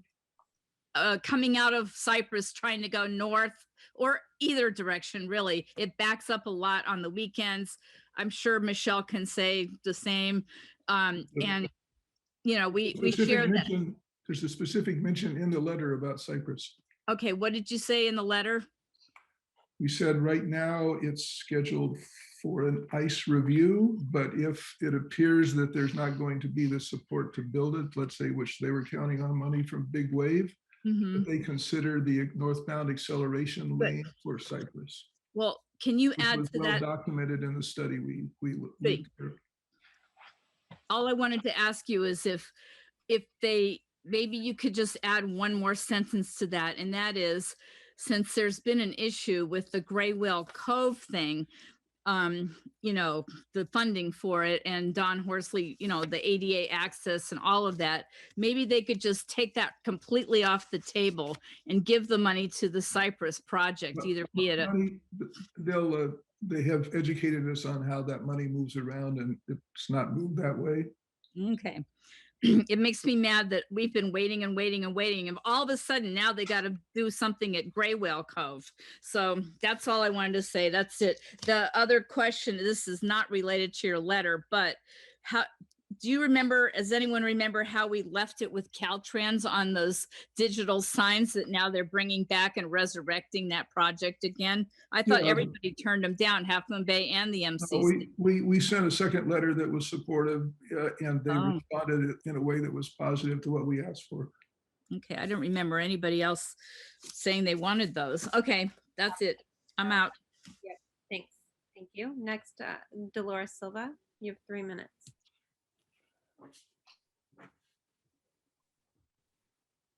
Hello, I have a couple of comments on the letter, and then I have a separate question. But on the letter, I don't know how many of you attended tuned into the Planning Commission study session, but they clearly stated that, as questions were asked, that they were assuming that visitor traffic would decrease. Now, I don't know why they would assume that, but I think fundamentally that's a bad assumption. And Half Moon Bay is assuming the opposite. So there again, we're at odds. And then the second thing that came up in that meeting was the question about how these bike lanes were going to actually improve the delay index, because who's going to use the bike lanes and instead of their car. I think that the bike lanes will be popular, but I'm not sure that anybody's going to take their kids to school in Half Moon Bay on a bike or anything like this. It's just, these are two bad assumptions, which makes me question the high quality of this plan, although I think it's well written and it's well organized, but there are some serious quality issues in this plan. Well, And do you want to answer those, or do I keep well, going? for the 2 points you just stated, those are both specifically called out in the letter. With respect to the need for measurement of traffic status, that's mentioned explicitly there. We don't have it, and we think it's important to have it. Well, but you're not, I mean, the assumptions were clearly stated that they were assuming it was going to decrease, and Well- that they assumed that bike lanes would decrease traffic. And I'm saying that that's kind of a very those are questionable assumptions. Anyway, you think you've covered it. I don't, that's fine.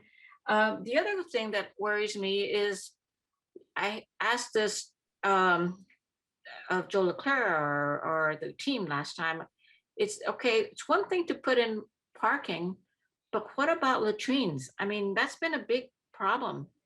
And it continues to be. I mean, every day I'm here, and I even see it here on Carlos Street, that people just pull over and they go up back to this property and do whatever they need to do and then come back in like 3 minutes or whatever.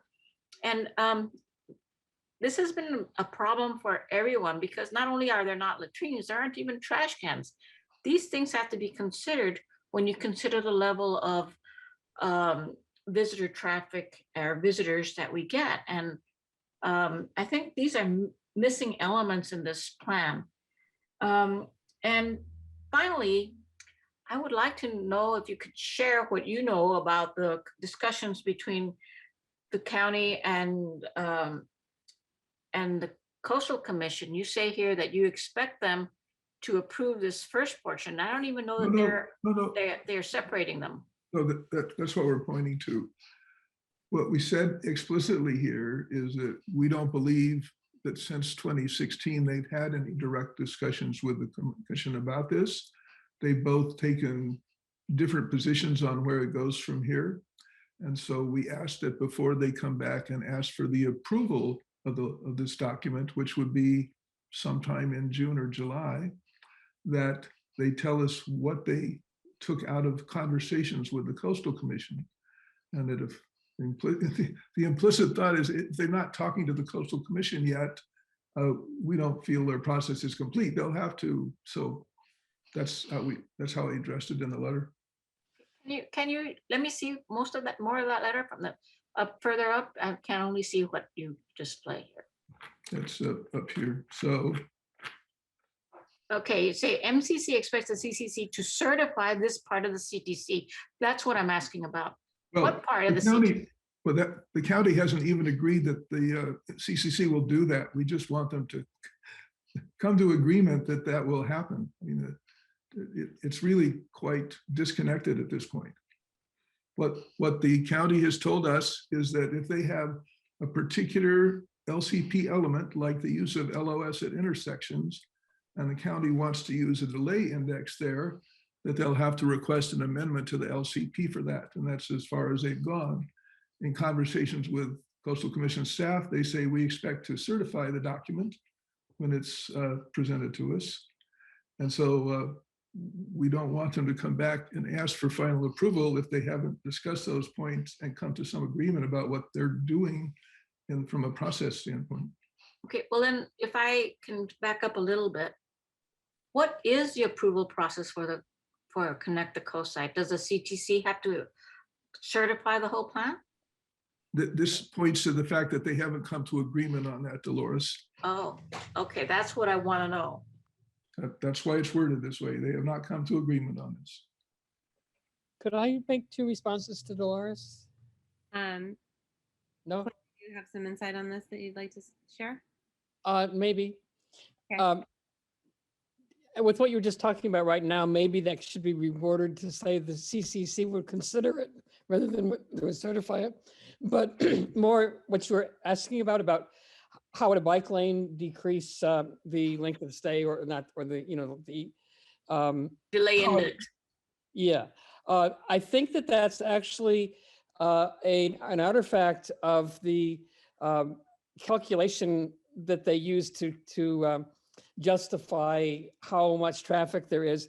If you have X amount of traffic and you add bike lanes, that the calculations show that you can actually say you have less traffic. It's a regulation calculation function rather than a reality function. So it's mirrors, smoke and mirrors. I believe that's pretty much it. Okay, we have to move on. Next is JQ.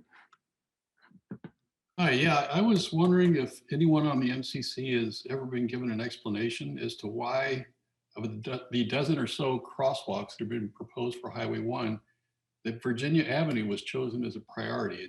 It seems a rather odd placement even within Moss Beach. For example, California Avenue has direct access to the Marine Reserve. It would seem to be a more appropriate location. And I wonder if it would be a good idea to, instead of proposing to use more county money to improve the crosswalk at Virginia, instead to put the crosswalk at California Avenue. The money being spent there is being spent by Caltrans. Yeah, that wasn't a decision as part of Connect the Coast Side at all. That was Caltrans made a decision. It was unclear as to what caused them to spontaneously do that. It seemed like there was very little discussion prior, and I think the rumor was that it was because of a public comment or someone who had contacted the state assembly member. So that was, yeah, it's Caltrans. That's not the county and not Connect the Coast Side. Okay, so has anyone talked to them about moving it to California? No, we've talked about trying to work with them if they put a rapid flashing beacon at Virginia to see whether that makes it safer.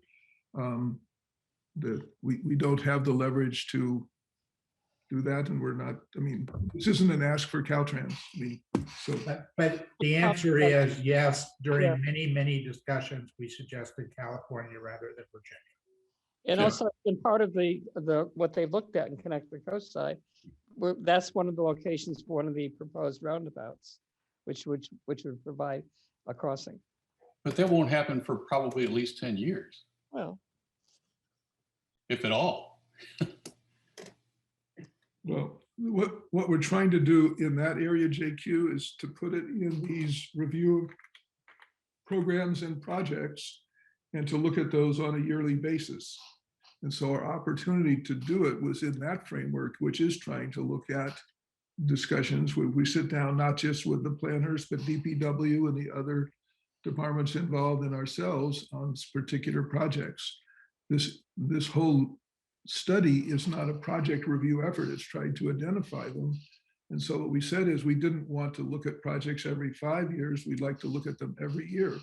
And your thought relative to in California, for example, it says, if in the ICE reviews, if they're not able to bring an ICE review forward at Cypress for whatever considerations, then we should probably know that within the first year or two, and then let's look at this acceleration lane. What you're saying, in effect, is if they really aren't able to bring forward an ICE review for California, then we should ask them to consider putting a crosswalk there. Okay, thank you. That's where it would come in a process standpoint. Okay, thank you. Does anyone else from the public have a comment on this? I don't see any other hands raised, so public comment on this letter is closed. Next, we're going to go out around to members of the council, and I'll go in order of people who have their hands raised, but everyone will have a chance to speak. So we'll start with Claire. oh, I'm sorry, I didn't realize my hand was still raised. The only comment I would have on this, right off the top of my head, is about the crossing of the highway. That statement feels kind of weak to me. I would hate to think that all of the thought that will go into crossing the highway would be based on that crosswalk. No, all it's saying is, given Caltrans is going to do it, we're going to try to get as much value out of it as we can, as well as have an agreed upon process to review whether we feel it's safe. Yeah. I think we should ask for more, but that's my comment. I just think that even making that crosswalk a little bit safer is not a good model, and that we should be thinking and asking for better crossings in general. That's what we do when we meet with them to talk about projects. This is only trying to take advantage of something that Caltrans will do, period. Right, it was two different things, but okay. And then the point of having these discussions every year is not waiting for 5 years to look at projects. So that's how we get into that, because they've tried to steadfastly say none of these are project proposals. They're just putting them in a framework.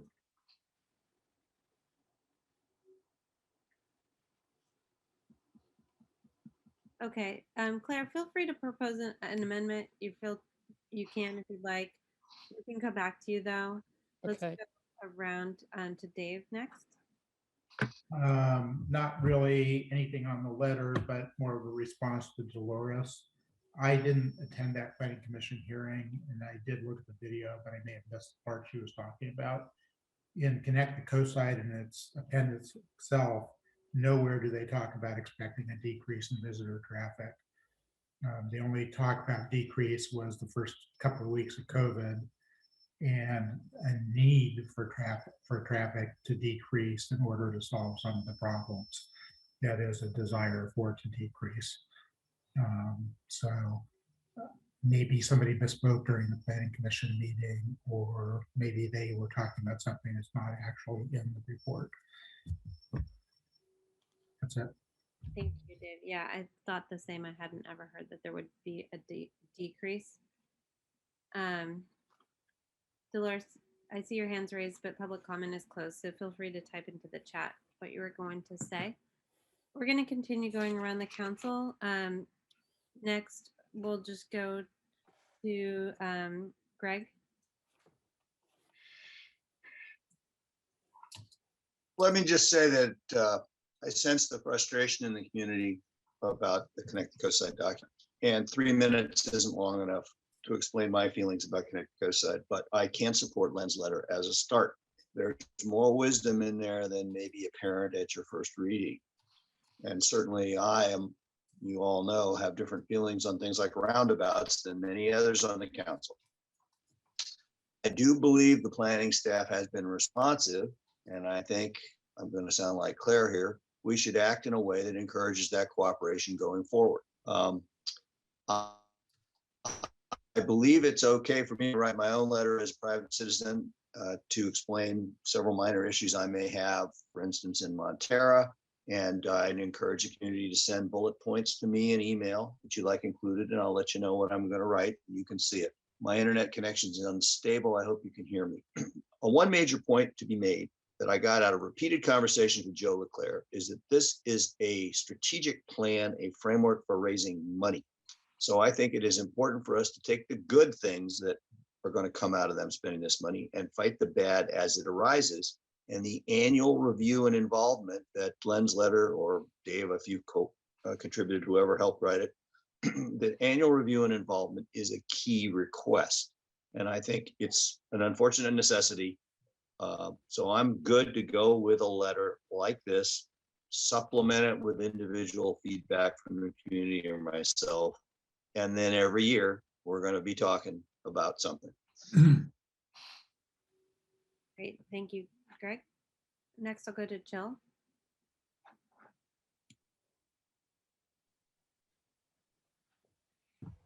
Michelle, can you come back to me in a minute, please?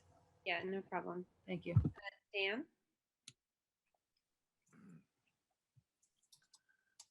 Yeah, so I have issues with calling it a high quality document. I think that it lacks a number of comments over the years from the community. One of them being, consideration of underpasses. And the objection to these beacon lights that the community has raised over the years.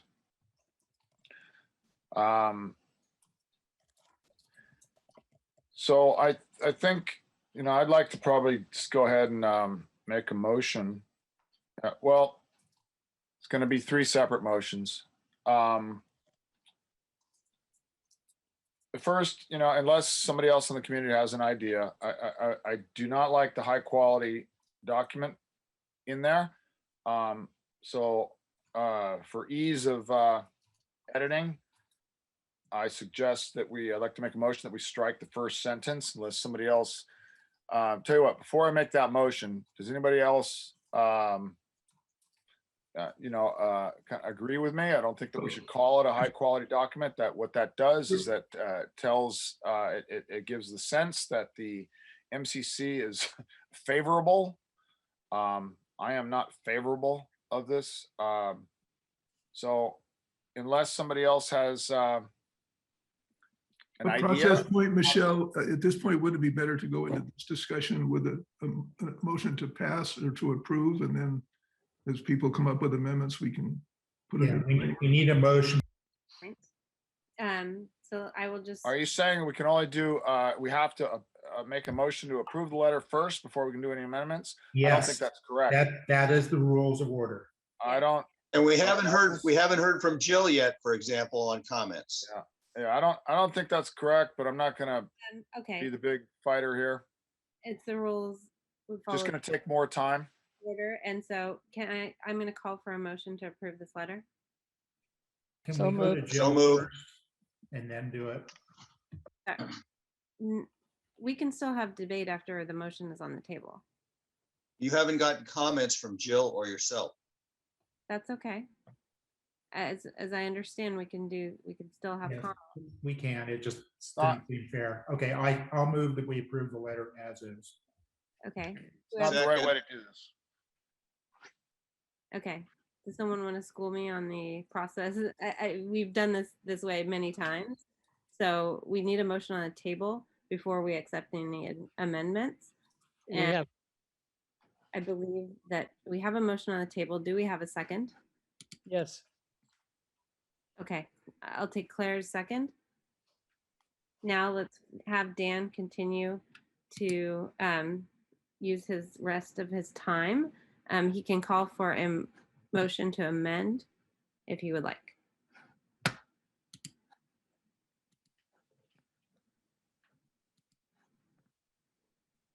I'm not the greatest editor. I think that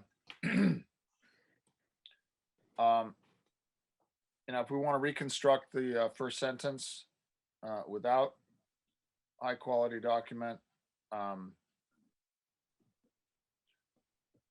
okay, I make a motion that we just strike high quality on the first sentence. Move to amend. Is there a second? I'll second it. Okay. Does anybody want to discuss the motion to amend, or do we just take a vote on it? Yeah, I would like to discuss it. So just from, I think that if we were to remove just the word high quality, we'd say that Connect the Coastside is a document that reflects public outreach and improves upon the previous version. I would prefer to replace that with some sort of adjective, just to make it, the purpose of this sentence is to recognize that we do have the Coastside team has come and made like several presentations. They took into account a lot of public feedback, and I think that the intention is to recognize the effort that's been put into this. They rewrote the entire document. And so, I would actually prefer to replace high quality, if we don't like that word, with well written or comprehensive, something like that. That's work in progress, maybe work in progress. No. I put a suggested edit into the chat. I think you have to remove all the words beginning is so that it would read draft of Connect the Coast Side reflects public outreach and improves upon the previous version. Yes. That's, Well, I don't know. No, I wouldn't agree. it beats your objective, Dan. Read the chat. I was thinking. Okay, I'm gonna be vulnerable here. I guess I missed, I missed the part about meeting ID followed by pound. reflecting public outreach. I do not believe it reflects public outreach. Who's doing that? Please go on mute. It does not truly reflect.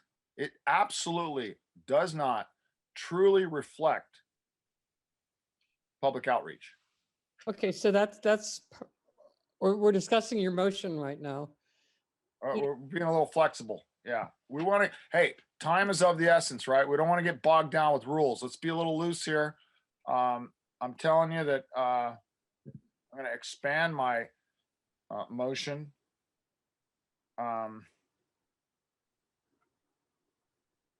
We need to fix that part. And Are you pulling your motion from the table? Are you gonna? yes, I am. Okay. So I put in the chat. I didn't see yours, Claire. It's up there a little bit. It's to replace the section about the crosswalk. Okay, We so have the MCC and the county will continue to work with Caltrans to improve the safety of the crosswalk at Virginia and Moss Beach. Development of safe crossings of the highway is a top priority for locations throughout the Midcoast. okay, so you want to move to amend that section of the letter as stated? Right, just like what's there and put that in Len, instead. can you scroll up to that section? This is under safe crossings of Highway 1. I'll second Claire's amendment. Okay. Does anyone want to make a comment on that? Can you repeat the amendment, please? It's in the chat. It's in the chat at 9:04 p.m. The reasons why I'm proposing this include the fact that the MCC is not the prime mover of this, and it should be reflecting the MCC, the county and Caltrans working together. And even more important, the fact that it remains a top priority to develop crossings throughout the Midcoast, not just at that one location. Okay. So you propose this alternate wording that's in there now? The wording that's in the chat is what I'm proposing. It's on the document now too. Okay. If anyone else wants to comment, please make a comment now on this motion. Otherwise, we're going to go to a vote. Len, can you please call the roll? Sure. Claire, Yes. Dave, Yes. Greg, Yes. Jill, Aye. Dan, Yes. Michelle, Yes. I'll vote yes. Passes 7-0. Okay. I'd like to make an amendment to this section. The one we just amended. We're going to add to it, yes. Okay. Yeah, so go ahead and, yeah. New sentence. Pedestrian underpass potential should be considered. Is there a second? Section? I can't see this. No, not. I should say plural. We're talking Not specific. We're talking about safe crossings of Highway 1 in general. Underpasses. Yeah, we get it, Dan. Let him catch up with the wording. The question is there a second? I second it. Okay. Does anyone want to debate this? Okay, let's move to a vote. Vote is to amend the letter with the additional sentence, pedestrian underpasses should be considered. Len, please call the roll. We're going to go with Dan, Yes. Jill, Aye. Greg, No. Dave, No. Claire, No. Michelle, No. myself, no. Fails 5-2. Wow. Okay. Any other amendments proposed?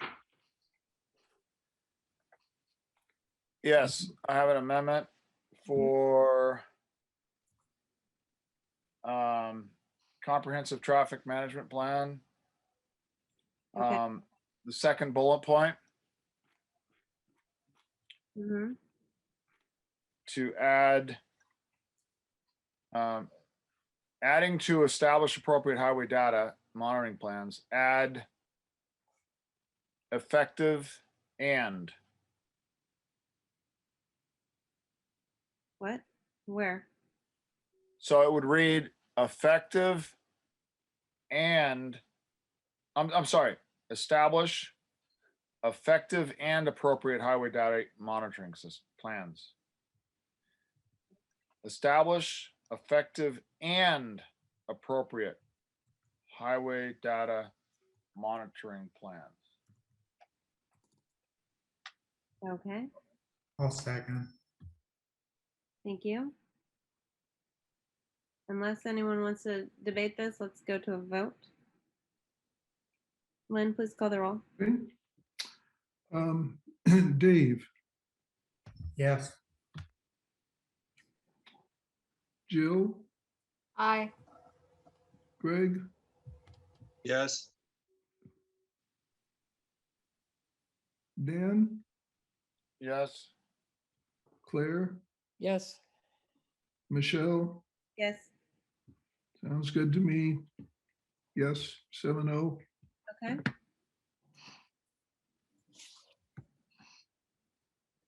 Any other amendments proposed?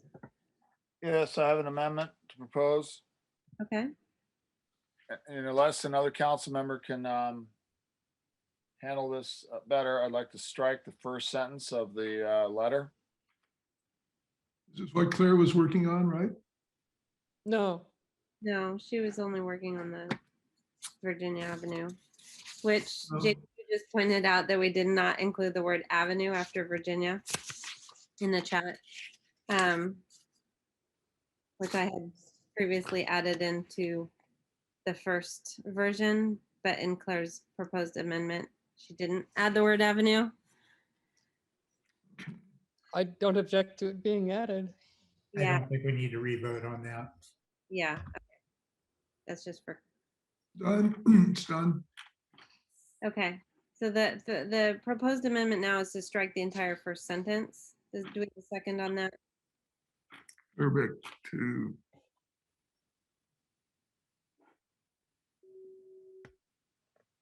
If we don't have a second, we can't move forward on that. So what's this is just to take out the first one and it starts, many detailed comments continue to come in. Yes, that's correct. Yes.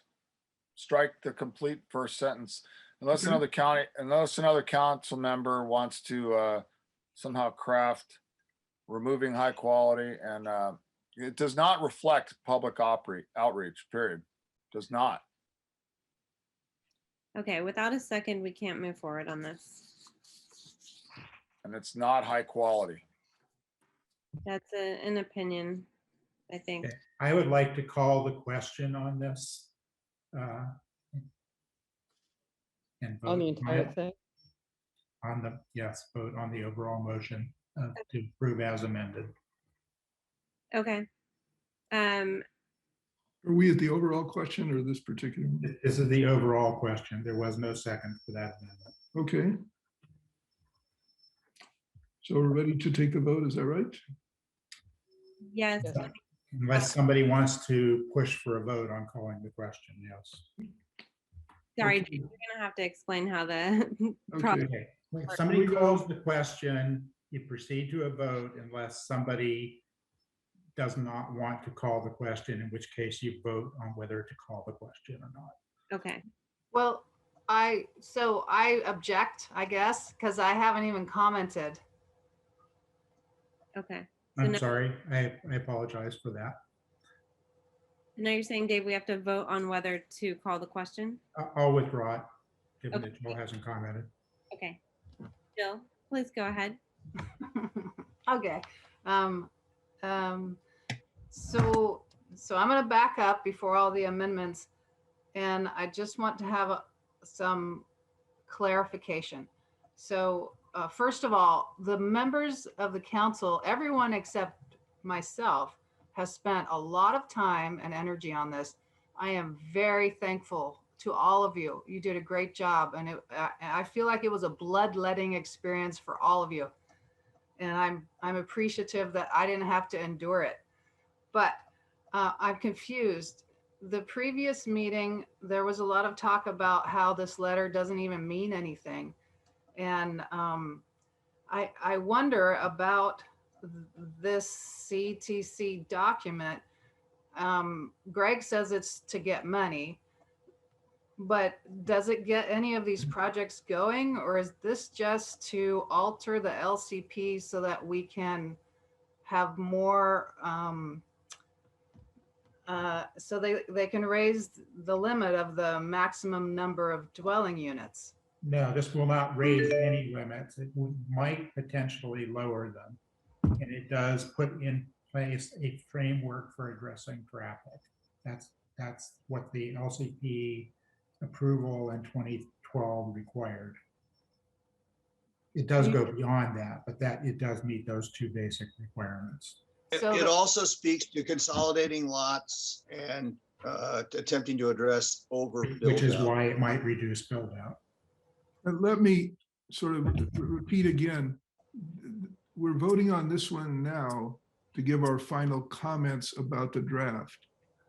At some point, let's say in June, we'll be reviewing the final draft and ask whether we support it. So this is really an input letter. Okay. Thank you. Anything else, Jill?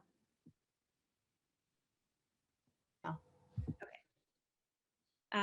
I haven't had a chance to speak yet, but I helped write this letter, so I'm in support of it. Okay. Everyone has had a chance to speak. Unless someone wants to speak again, we're going to move to a vote. Len, can you please call the roll for approval of the letter as amended? Claire? Yes. Dave? Yes. Greg? Yeah. Jill? Aye. Dan? No. Michelle? Yes. Myself, yes. Passes 6-1. Okay. Thank you. Okay, so we're going to move on to the third item, which is fire preparedness meeting prep. So I'll just start this off. So we've had a lot of conversation recently about fire preparedness and just disaster preparedness in general. After the last meeting, 3 members of the council went off and had several conversations, and that includes Greg, Dan, and Jill. What we're going to have Greg present a report on what he's learned, but the purpose of this item on the agenda is because we've lined up for April 14th, a meeting that's entirely focused on fire preparedness. We plan to have Supervisor Horsley at the meeting. We also will have Kellex Nelson from the RCD, Nicholas Calderon from San Mateo County Parks, and potentially Jonathan Cox or David Cosgrove from the Coastside Fire Protection District. Definitely one of the two of those, if not both of them. So we just are going to have an entire meeting focused on fire. So I want to have a conversation as a council to try to figure out exactly what we want to hear about from those presenters at the meeting, and what specific topics we want. That we have had some of those people present in the past, and so I just want to be very clear on what we want to hear from them, and what we want to get out of it. We won't be writing any letters or making any motions at the meeting. What we want to do is hear from these speakers, and then in a follow-up meeting, we can go ahead and decide how we want to respond. So I'm going to hand it over now to Greg, and he can present on what he and the team has learned over the past couple weeks. Do you want me to present my screen so that that report is in front of us, or can we just talk? Just talk. Verbally? It's posted to the website. Okay. Take a look at So it. let me just start out by making some high-level comments. All right. Some of you are aware that I found a presentation from San Diego where they removed a bunch of eucalyptus. If I recall correctly, it took them 12 years. They finished in 2015. So we are now 18 years behind San Diego and counting every day that goes by. Parks has a budget of 1.2 million for 3 projects in Quarry Park. I thought that was just for the first year. One of our residents has corrected me and said that's the 5-year plan. At any rate, whatever it is, it's 2% of the $60 million needed to remove and replant the eucalyptus just in Quarry Park. So it's not close, and it doesn't include the actual removal and replanting of trees. So, and I'll let Jill and Dan speak for themselves, but I feel like I'm living inside a case study. We had the Oakland Hills fire in 1991, direct parallels to what our situation is. We had the fire in Paradise. No one even knows if there were a high up fire, if there's enough water pressure to reach the tops of the eucalyptus trees, or if airborne water delivery can get close enough. The FEMA after action report in Oakland Hills said it wouldn't work.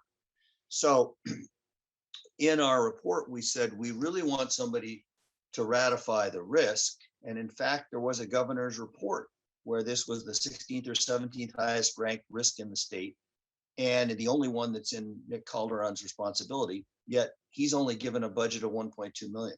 So I think first we ought to have somebody from CAL FIRE say, are we making this up, or we got a real problem here? And then secondly, we ought to find out what it's going to take to get funding for Quarry Park. And then thirdly, that's not the only problem. We ought to prepare an issues list, including the other stands of eucalyptus, our evacuation concerns, and then in subsequent meetings and procedures, go after the eucalyptus around the exits through the Lantos Tunnel into Pacifica, around Frenchman's Creek, around Highway 92, and the other concerns we have. So CAL FIRE or somebody to ratify the risk, somebody to speak to how can we raise the money and make this a serious priority, and third, develop an issues list as a council. And that's my bottom line.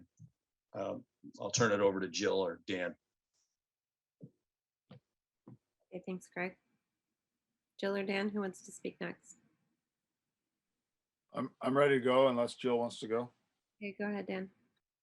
Okay, so I'll clearly want to state that, personally, I'm looking for significant results to the, reduction of the fire risk. Measurable results that would, reflect in the insurance companies and these maps that are posted all over the internet that tell us that we are in an extreme fire danger risk. So I've listened to a lot of what Nicholas is proposing, at the Quarry Park, and frankly, I think that has been pretty vague. So I want specifics. I want a detailed map and a list of exactly what areas that they worked on, or was it a year ago?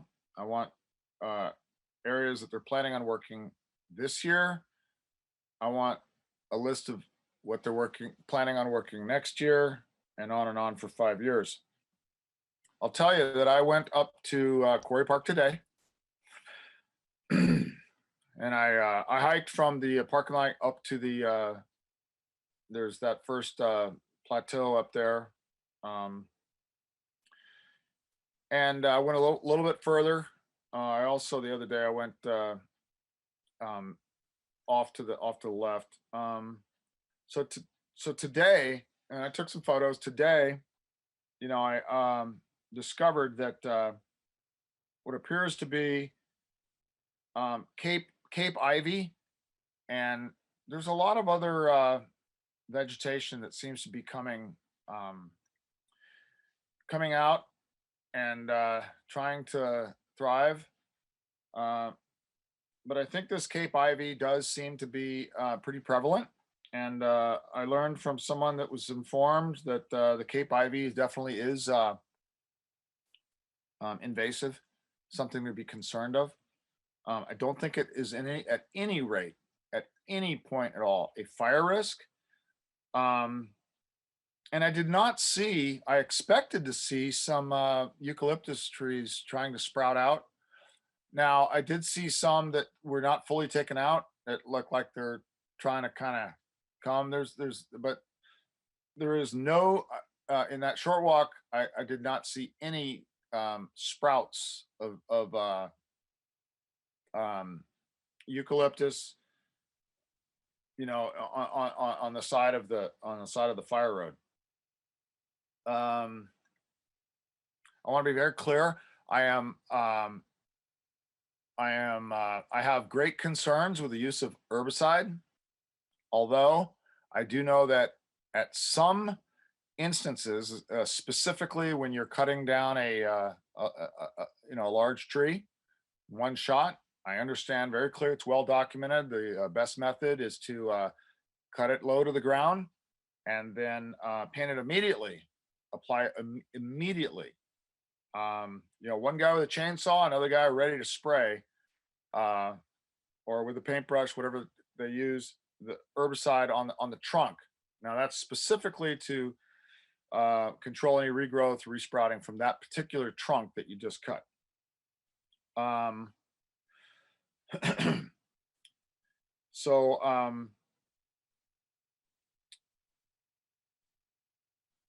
The use of a herbicide as kind of like a widespread, just kind of general use, there's a lot of nice vegetation that wants to come out, and I'm afraid. Well, so Nicholas said that he has to do a redo.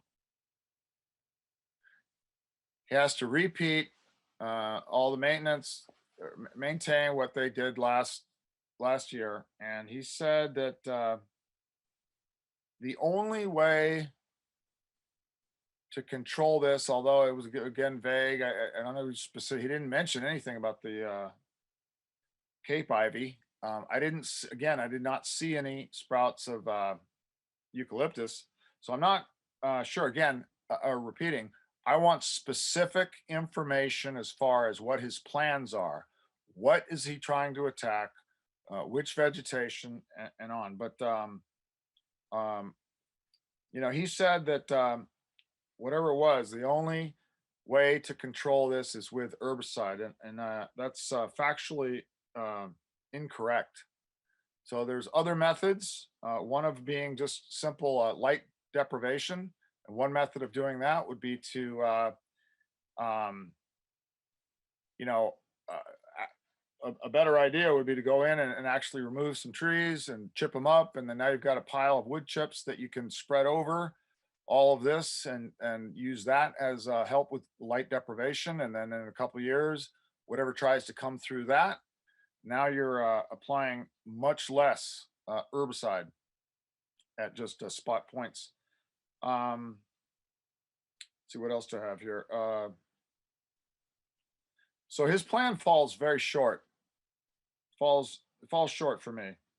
And I understand that Hana is his maybe his key advisor as far as what's out there and how to deal with it. So I think that we need to have a report from Hannah directly and not indirectly through Nicholas as to what her recommendations are, and confirm, be able to ask questions, because it appears like Nicholas got some recommendations and he just okayed it, just rubber stamped it, said this is okay, this is good, and then he moves forward with that. So I'm very concerned with so much money spent in the direction that seems to be Nick's pleasure, without with zero results of fire risk reduction. So those are my concerns. I want to see some results, and frankly, I'm not impressed with any of the plan that has been proposed, and I want to really inspect it before it goes any further. Thanks, Dan. Jill, did you want to add anything? Yeah, so we put together 7 different topics, and you can see those from the documents.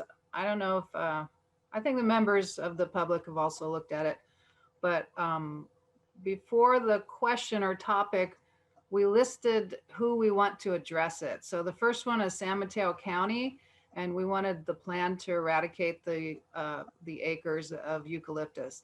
I'm not going to read through them all, but maybe we want to just see if anyone has comments on those 7 topics. What do you think, Michelle? Sorry, I was on mute. Yeah, I think you guys have done a great job in listing the topics that you would like to see presented on. So one thing we can do is, everyone on the council and the public has the opportunity to review that. That's section F, the top of the second page of the document that was posted. I think that what we can do next is kind of go around and have the other members of the council. Well, let's actually move to public comment first, and then we'll go around and have the other members of the council just state what they would like to see. If they're on board with the items that are listed, we'll try to hit as many of those Hey, as possible. Michelle, before we go to public comment, do we have clarifying questions? Yeah, we can definitely do clarifying questions. Did you have one, Dave? Yeah, this went up so late in the week that I haven't really had time to study it. It didn't go up until Monday afternoon sometime. Yeah, it was even later. So I haven't heard anywhere in all of this what action the team of 3 is expecting. Is it just to set up a future meeting? At this point, That's correct. Yeah. Okay. Then I don't really care too much that it went up late, but I would strongly request that in the future they be up 72 hours ahead of time. Yeah, that's the goal. It's not a requirement. Part of this was my fault. I know that Greg sent this on Monday and I didn't get it up until I think Tuesday morning. So yes, hear you on that. Everyone should try to get their information out as soon as possible. But yeah, at this point, let's go, unless anyone else has any other clarifying questions, let's go to members of the public. And right now we have just Carlisle and Young. Thank you very much. I just want to kind of comment or piggyback on what a few people were talking about. And first of all, I was on the SAMCAR legislative task force to get the county to amend the tree ordinance. That was in 2012. I know Kellex Nelson put a really interesting report about eucalyptus trees in 2012 also. Nothing. The county didn't follow up. They just dropped the ball completely. They say on their own website for, getting a tree permit, it's like in process of, being amended. But I mean, we had such a bad fire last year. I can't believe they haven't finished it. So I would like to see that as one of the items that you guys hold their feet to the fire. I would like to at least know what the holdup is, because every time I hear anybody bring it up in a county supervisors meeting, they always say, oh yeah, we were working on that. Well, Jesus, sorry. And then last January, when the Connect the Coast Side first draft came out, I saw immediately that they hadn't addressed emergency evacuation. And that, of course, was before the August and September CZU lightning fire, but it still hasn't been addressed. And today, Half Moon Bay had their priorities setting thing, and they didn't bring it up either. They also did not address emergency evacuation in their land use update. They patted themselves on the back over having completed. So that's still, we are in a, I don't know, we'll be trapped, especially if something happens when it's a nice sunny day and all the tourists are in town. Nobody knows where to go or how to get out of here. But just, I wanted to say one more thing, and that is that on that money that they got from, I think it's from the state, that big pile of money, Dave Canepa and Don Horsley decided to have their own little ad hoc task force for fuel load reduction. And they decided and got together and decided how to carve that up. And that's why we got X amount of money, and other county parks with similar acreage got about the same. And we just didn't get much for our bang for our buck as far as how they divided it up. So I don't know why that happened, but I always personally think that the coast side is always last on the list. We get the crumbs and everybody else gets the big juicy steaks. So that's, if you can bring something up about, we want to know when you're going to prioritize some of our issues, it would really be nice. Thanks. Great, thank you. Michelle, could you remind, some people came on maybe recently, could you remind newcomers how to raise their hand, please? Yes, it's And in the reactions tab at the bottom. There's two different ways, right? Well, There's the, if you're on your computer, at the bottom, there's a reactions tab. You click that and you see the raise hand right above that. If you're on your phone, it's in the more tab. And if, well, on your app on your phone. And if you're on your mobile phone, it's *9 if you're dialed in. Next, we're going to go to Ann Rothman. and for mine, excuse me, for mine, it's only participants, whatever version I have. I cannot access it from reactions. I can only access it from participants. Okay, you must have an older version. Okay. So if anyone has an older version, they can access it from participants. Okay, Ann Rothman, you have 3 minutes. Thank you very much. So I just wanted to say that I have participated in many Board of Supervisors meetings, and one thing that they did say, particularly about the Tom Lantos Tunnel, is that it is state and I guess federal lands, both. And so the county does not plan on doing anything with that area, and there is no funding other than it would have to go through the state and or the federal government. So I just wanted to let you know about that. Thanks. Okay, thank you for that. Any other members of the public want to speak on this topic? Could she clarify that? Did she mean the eucalyptus groves, or what about the tunnel? Oh, sorry. Yes, so that is about the eucalyptus removal. That was when they were talking about the different budgets, and it was brought up, that particular grove of trees was brought up, and they said that they could not include that because it is not county land. And therefore it would have to go through both, I guess there's two different sections, and some of it is federal and some of it is state. So some would have to go through the state and some would have to go through the federal government. But there's not even any shoulders. I mean, if there was a fire, and like in Paradise, all the cars were just like abandoned on the sides of the road. So I think they need to work with Caltrans, because that is the state. Okay, thing. so Well, I hear, believe me, you're preaching to the choir, but I'm just letting you know that there was no priority made through the Thank you. Supervisor. Excuse me, Okay. I think they may be talking about the Pedro Point. Certain section of that is a combination of I think City of Pacifica, State Conservancy, and it gets complicated, but there is the Caltrans right of way between the north portal of Lantos Tunnel and Lindemar. That is the most significant, and there's no reason that Caltrans can't take immediate action with their right of way clearing. Everything up in that mountain, I think, is a little bit more complicated, and that's true. Okay, thank you. It They sounds they could clear it back a little. That's all I'm saying. I bet they haven't even called up Caltrans and discussed it. Well, hopefully the county's talking to Caltrans on this issue now. It's been brought up long time ago. okay. We're gonna move on. Okay. So we have a long list of items.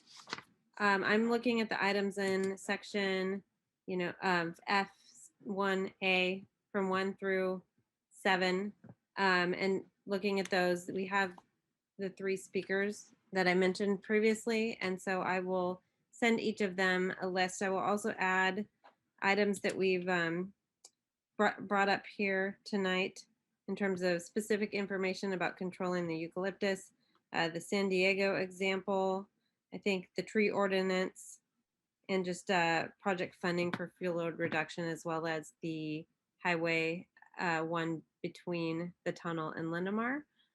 So we'll try to get people to cover all of those. It's a lot of topics. So, we'll have a 3-hour meeting, I guess, from 7 to 10. And we'll have Supervisor Horsley there. I don't believe he'll be giving a presentation, but he will be attending and able to answer questions. So now just final round with members of the council. I wanted to point out that the tree ordinance is the planning department, so you'll need somebody from planning if you want to cover that. Can you hear me? Can you hear me? This is Fran Pollard. I've been raising my hand and nobody's seen it. Oh, and we don't see that you raised your hand using the Zoom platform, but we can. Well, every time I raise it, somebody else talks and it disappears. She was using the clap icon rather than the raise hand, and it kept disappearing. Got it. Oh. Yeah, that's the wrong one. I went to whatever it was Michelle said. Okay, can I say something? Yes, you have 3 minutes to speak. I was on the planning commission meeting this morning, and they had a big production, a big presentation on planning, all kinds of things.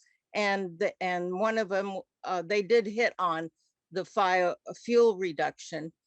And so I spoke up on that, and I said, I think that they really need to change the priorities and give the coast side, especially El Granada, more attention and more money, because we are the most densely populated community on the coast, surrounded by eucalyptus, developed in a eucalyptus forest. And they need to do something soon, this spring. And I wasn't sure if I heard Lena earlier. I should have had her clarify. Did she say that they're not going to that they're stalling on all this and they're going to put it to a vote? What was that about, putting to a vote? Was it concerning fire? Do you remember that? I think there was some She's not confusion. here. Yeah. She's still online. Well, anyway, so I gave a bunch of points. I think that they need to really I think concentrate. Lena is here. She's trying to answer. Lena's here. Oh, now. I'm sorry. Let Lena answer. No, you're fine. So I can actually go in a little more depth. I was confused. What that is going into is we're looking into either doing a bond or a tax for fire and water. So it would be both for the bay side and the coast side. But that's just kind of in the early stages, and we're still working on that. And I was confused about Claire's question. So that is a county-wide thing. That is not the state bill that Claire was referring to. Yeah, but if we wait for a bond, my God, that's going to take years probably, or even if you vote. we need to do something, I think, this spring before this is the driest year we've ever had. It's hardly rained at all in El Granada. The trees are really dry. There's dead trees among the eucalyptus. So finally, after I spoke and others spoke, Steve Monowitz said they're planning to cut 31 trees in El Granada. Now, he didn't specify where or how or what. So that's nothing. There's must be hundreds of thousands of trees there, or maybe 1 million, who knows? And but I think they need to do something positive and a lot more than 31 trees. And we need to find out where they're planning to cut them. I also brought up the evacuation that we're in the middle of the coast side. There's only Highway 1 to go up and down, and we're going to be stuck here. And they need to also clear the highway, so for evacuation, clear the highway of trees and the trees around the community. I don't know. I think I'm wondering if they can't start watering the trees, the forests, instead of waiting for look, instead of waiting for a fire and then bring in the water, let's keep it wet now. Can I respond to Fran? Claire, go ahead. You can respond quickly. Okay. Number one, about the 31 trees. I wasn't there, but I think he's referring to a private project that a group of neighbors have put together. It covers like 8 or 10 properties, and they're taking down and replanting with more appropriate trees. And we're going to have them present to us once they get their project actually going. But that's not the gist of what the county's doing. That's totally private. And the other thing that I was talking about with Lena is a bill that we need to keep our eye on. It's in the state assembly, and it would potentially provide money for counties to do work to prevent fires now, not waiting until this. Yeah, that's what we need to keep an eye on. That's the hazard mitigation funding, right? It's related to that. Yes. I saw that. Okay, thank you. Does anyone else in the public want to comment on this? Okay, public comment is now. Oh, we have a last minute hand raised from Marian Edini. Hi, welcome back. Hi, this is Marian. Thanks for taking my comment. Can you hear me? Yes, we can. Okay, I have very unstable internet tonight, so I was just going to try to do the chat, but I decided to try to comment. I've also been following this issue, and in terms of the April 14th meeting, I think it'll be great to hear from the county. I think that obviously cost is an issue in terms of what they can do, but in terms of Quarry Park, we should have really a set of options that are laid out that look at, not just what they have the funds to do, but what are the needs. And then if the funds don't match what the needs are and what the options are, there should be a conversation or an attempt to look at how we could fulfill those needs in other ways. So basically, I don't think it's enough for the county to just come in and say, okay, we're going to do X because this is how much money we have, without actually a more comprehensive assessment of what needs to be done for public safety. And in addition to just eucalyptus removal, if you just remove or poison eucalyptus, as people have pointed out here before, it will come back. It's also an invasive species. So the county should be planning for a longer term restoration process. And I'd like to hear more about that. And then the last thing I just want to say very quickly is that there's a program called Zone Haven. I will put a link in the chat in a minute, but it's a new company that's working with evacuation software updates for both communities and first responders. And this is a brand new effort, and I understand that San Mateo County has just signed up for it. So that's a question that I'd like to ask also in the April 14th meeting is what is the status of that effort and whether or not the coast side can be included. Thank you. It's already live. They did it already last year before the fire. Yes, Zone Yeah, but Haven. let's be clear about who the primary audience is there. Everyone stops. And that's the fire department. Please, like, let's not talk over each other. Members of the public are not to respond to other members of the public without me calling on them. Zone Haven, yes. Thank you, Marianne, for bringing that up.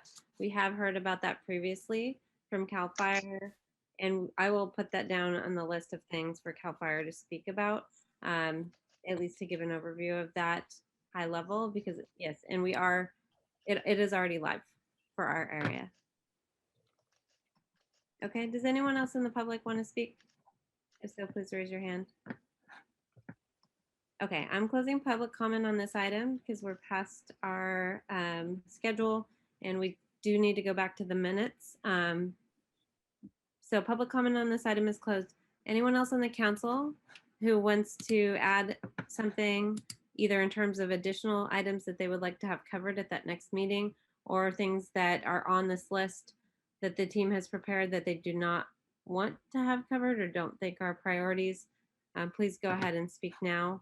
Let's try to make this quick so we can close out this item. Dan, go ahead. You have your hand raised. Yeah, I want to be really clear that I believe that of course, all San Mateo County parks are important, and all that live near any park, is very important. But I do believe that Quarry Park seems to be the highest, risk of homes and lives close to it. So I definitely want to inspect the whole 32 project. I have one project that seems to be really questionable, and that is the one at Sawyer Camp.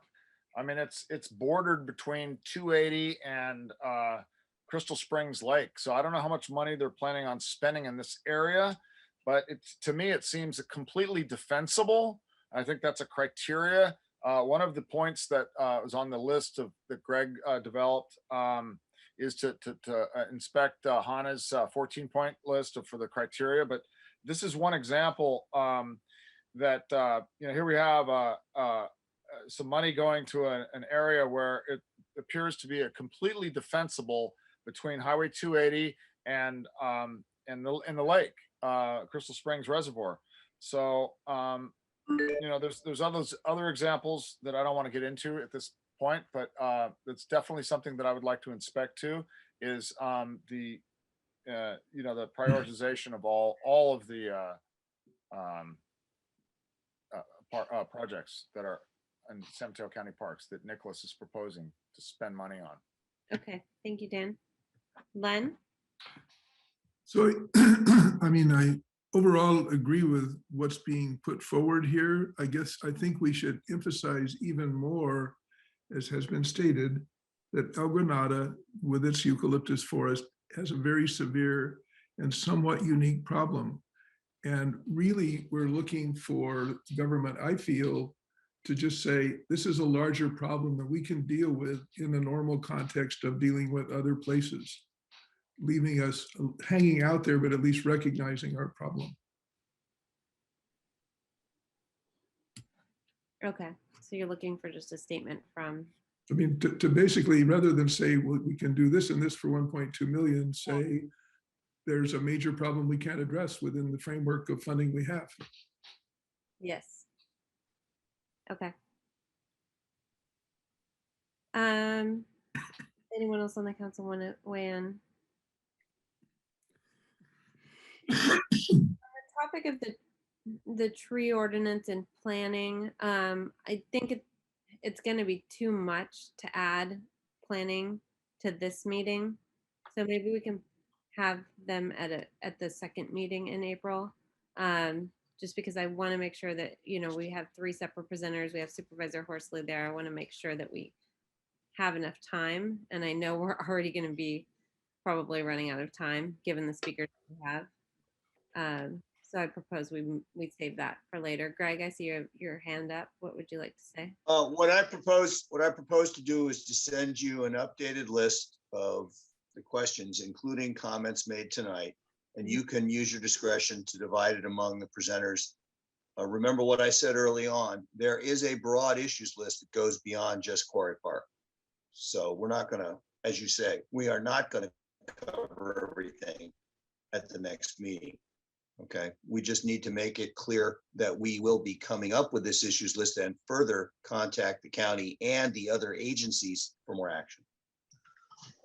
Great, thank you. Yeah, and thank you for volunteering. Thank you guys for putting this list together, and thank Greg for volunteering to update it. I just also would like to say that I know that this has been like an ad hoc committee that has worked on this, including Greg, Jill, and Dan.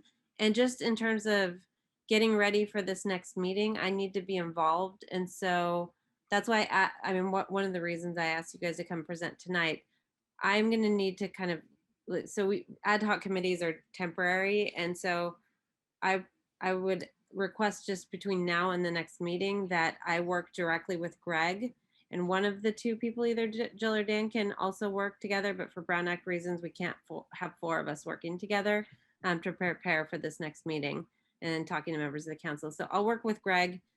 Dan or Jill can continue to work with the 2 of us to prepare for this next meeting. And then, you know, when we go at that next meeting, when we decide what our next steps are, then you guys can rejoin, or we can, you know, we basically can switch people in and out as long as we report all of our findings at a public meeting and there's no overlap in discussion beyond that, if that makes sense. So I'll work with Greg, and if Dan or Joe want to join in that working group, they feel free. Only one of you can. Okay, so I think we have what we need to go forward and prepare for that next meeting. So let's close this topic and let's go to the item that the next item on the list, which is the minutes from the March 10th meeting. Lynn, do you want to give a quick overview of the changes that you've made to the minutes? Sure. So I guess if I'll show my screen.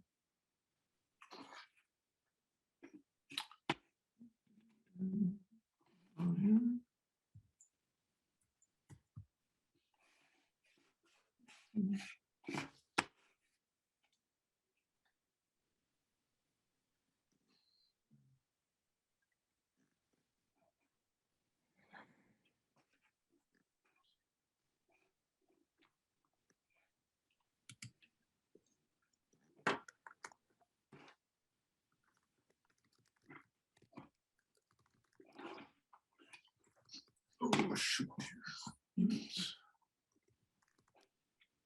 We can just look at the agenda. Yeah, there's anyway. Yeah, I mean, I don't know that I hope everybody's looked at these. They got posted late as well, but they're so short, it wasn't an issue of having time to go over them. Okay. So basically, in looking at our minute situation, as well as the way our meetings are going relative to length, quality conversations, etc., I certainly haven't kept up, but I also reviewed with County Council what the core requirements of minutes are, which are basically to identify what actions we took as a council, really off the regular agenda, and some other key points of note. And I was also noting that the county itself puts out not their minutes, but an action summary immediately after they have board meetings.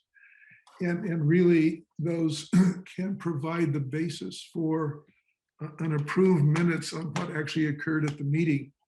Then we have a lot of information that is shared at our meetings from the many items that Lena brings to us, other speakers, and really quality topics. So I'm basically to catch up on the meetings that are behind us, would like to provide minutes in the format you see here and get the approved approval at that level, which I think is appropriate.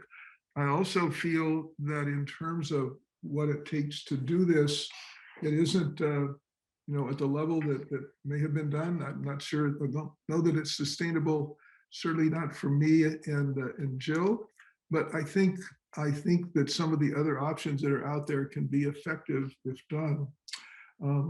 So I was proposing to do a catch up that just goes with these, we'll call these are the core minutes, qualify as minutes, bring the actions forward. And especially on a night like this, we're trying to publicize what we did quickly, at least in the draft form, and look at having basically meeting notes that will allow us to look at different ways to present additional information about the meetings, but don't have to be put to a full vote to certify them as the contents of the meeting. I think the problems we get into with the summarization we're doing, especially as it gets into extended discussions, is that I don't really see that you can necessarily do that accurately. But in fact, you have to really summarize across what people have said. Anyway, I've certainly been tied up with the other letters that sort of tied off tonight. So what I wanted to ask the council, and this is sort of the feedback, this can be approved at this level if they would support catching up with the minutes at this level. And I think there's other information that can be presented, but I think from a formal standpoint, that's to get our meeting minutes caught up. So take comments. Any clarifying questions from members of the council or comments? Let's just mix it all together here in the interest of time. Dave? Yeah, not a clarifying question. I don't think there's anything clarifying to be done. So I fully agree this meets the legal requirements, but the MCC has a long policy of making our minutes more useful to the community and future council members than the minimum legal requirements. And coming in as a council member and going back and looking at our old meetings when I was a council member and before I was a council member, those minutes have been absolutely invaluable.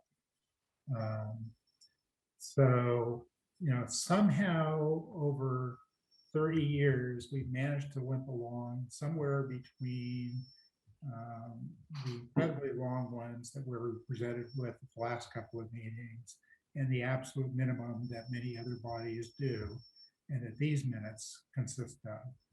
And I am totally opposed to the current form of the minutes that we were presented with tonight. I think they are absolutely inadequate for the community use. I think they are inadequate for future council members. And if Len can't do them, then I think it's time for Len to resign as secretary and somebody else to take over. I would be happy to resign as treasurer and go back to being secretary again if that's what it takes. But I am absolutely opposed to this form of minutes. That's it. Okay, thank you, Dave. Greg had his hand up next. Go ahead, Greg. Well, I'm willing to adopt a more Spartan format for the historical minutes to catch up. I'm not the biggest expert here on the workload, and I take Dave's points to heart. The one thing I find sometimes valuable is that in the chat and in presentations, links are created, and those links have value. And I wonder, is it okay for the minutes to include links of note? And is it okay for us to attach Lena's report, to attach the subcommittee reports, or are those already sort of included because they're in the website anyway? Just let me know. Yeah, I actually think for those, we've made an effort recently and we haven't been consistent, but putting the links that are shared in the chat into the agenda on the website, the blog post essentially that has the items. So I think those could go there. We could be better about consistently doing that. I know that we are able to download a chat log, and I believe Dave does that at the end of each meeting. so that we do capture all of those links. And I think it's important to publicize those. Personally, I don't feel strongly about them being in the minutes versus on the agenda item and on the website. But capturing those and sharing those publicly is probably good. Okay, Claire.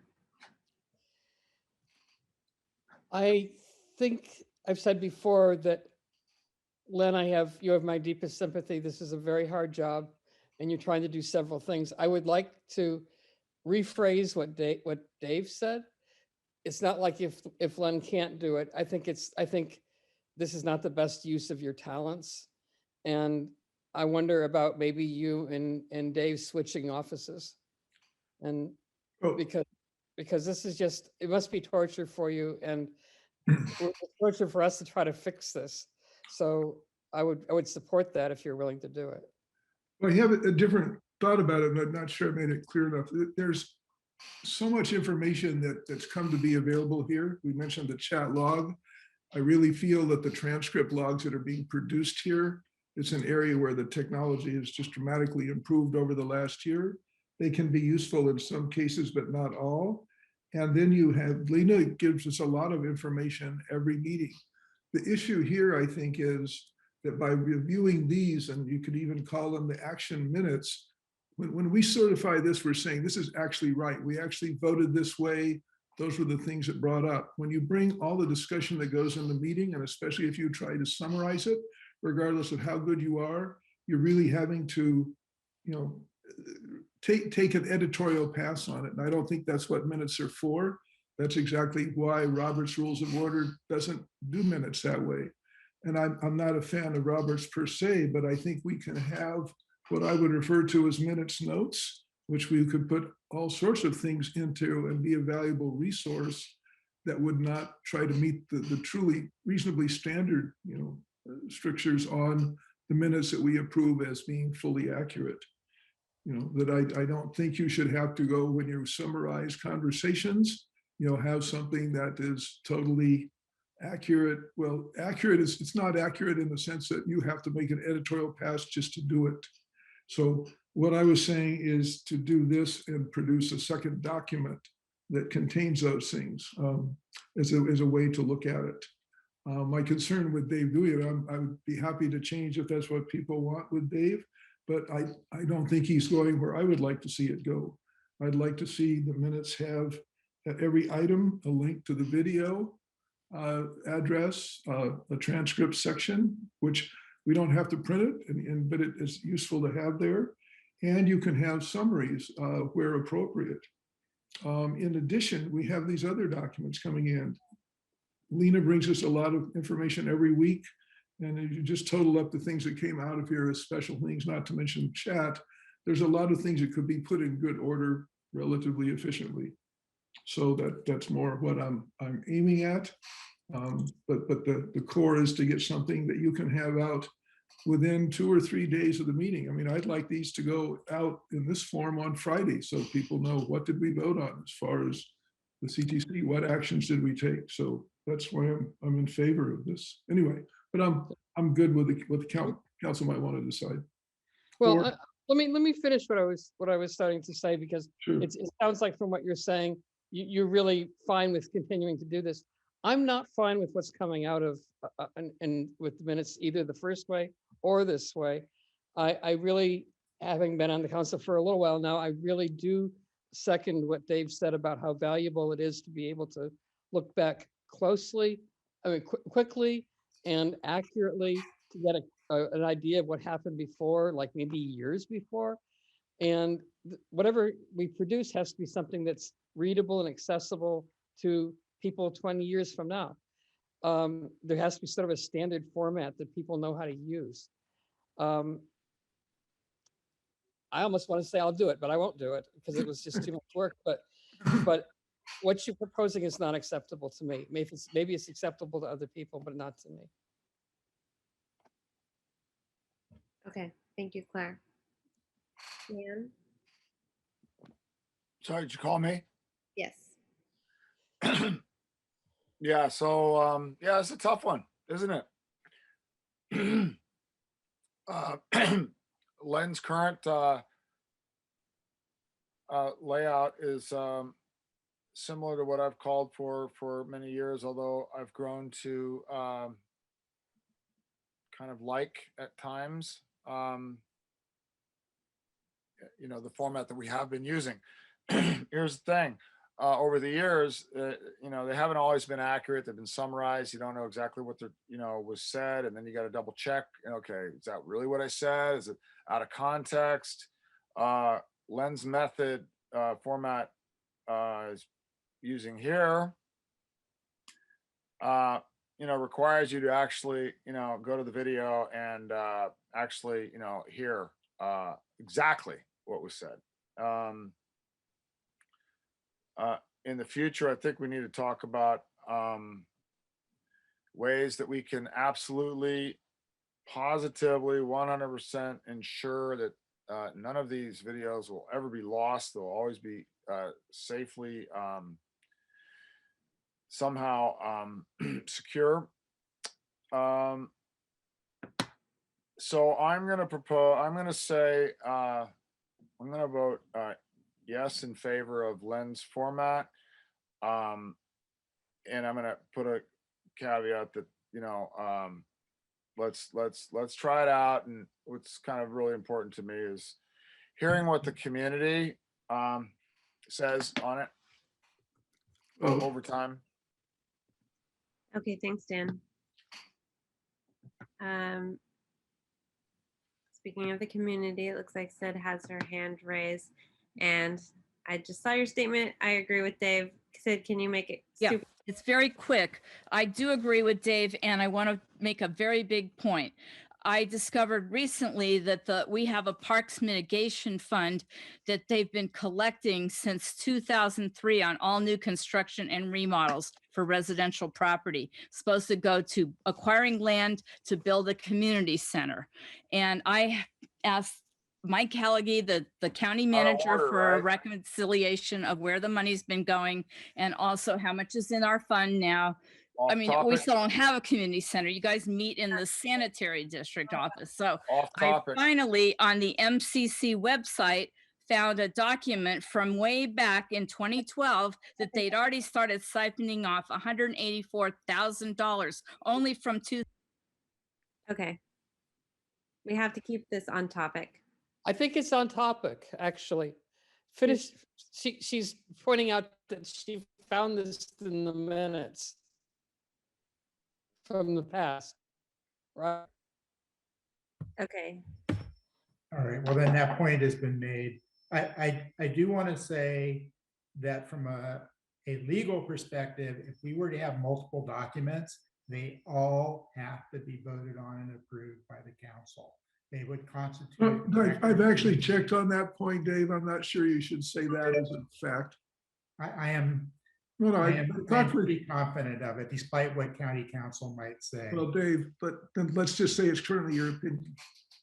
I'm not comfortable having documents posted that haven't been approved by the council. There's one thing, I'm just gonna speak because I haven't had a chance to talk. There's one thing about posting a YouTube video. It's a video of what happened. Posting the chat transcript. It's a transcript of what happened. The minutes can be wrong, and I've seen several instances where they're wrong, even in such little things like these minutes. You have a couple misspellings of Greg's name, for example. I think that any document that we're posting as a record of what the MCC does needs to have that review process, because otherwise someone can make a mistake. It's probably not intentional, but it may not be accurate. And I wouldn't feel comfortable having a supplement to the minutes called the meeting notes or something that's not reviewed and approved by the council, even if it's legal. So I think we've got two separate pieces going around here, but look, what I would suggest, and I'm happy to do it this way, is I'm working at the core kernel level, and we certainly had a very good and long meeting tonight. If Dave wants to collaborate with me to put together the pieces, I'd be happy to work with him that way, or if he wants to take over the whole thing, then they could do that as well. But what happened to Jill working with you? I know Jill had to step away. She had to go to work and working the night shift. So Yeah. she's not on. Jill takes the same approach I do. And we're happy to look at a transcript and happy to look at something even more compact, but we didn't go down into the weeds there. I think people really do want to see, you know, what Dave is talking about there. So, I mean, we're not holding elections, so I'm at one extreme, just swap jobs, or to collaborate on the next minutes, either way. Yeah, I mean, I'm with Dave and Claire. I think that the minutes format that we were using before, in terms of the quantity of information that's presented, you know, a few pages, not this short, a little bit longer, kind of more captures what people are saying, but is not like 30 pages, so it's impossible for everyone to read and review. I think that that length is the right length for us, and that we've been doing it for a long time that way. And while I'm on board with some of your other changes, Lynn, in terms of like putting links to the YouTube videos or just helping to make the minutes more beneficial, like in terms of, you know, more usable. I'm on board with those changes, but I'm not personally on board with the length, either the really short or the really long minutes. So you know, I think that's at least three of us. You know, I don't think we've heard from Greg on this topic.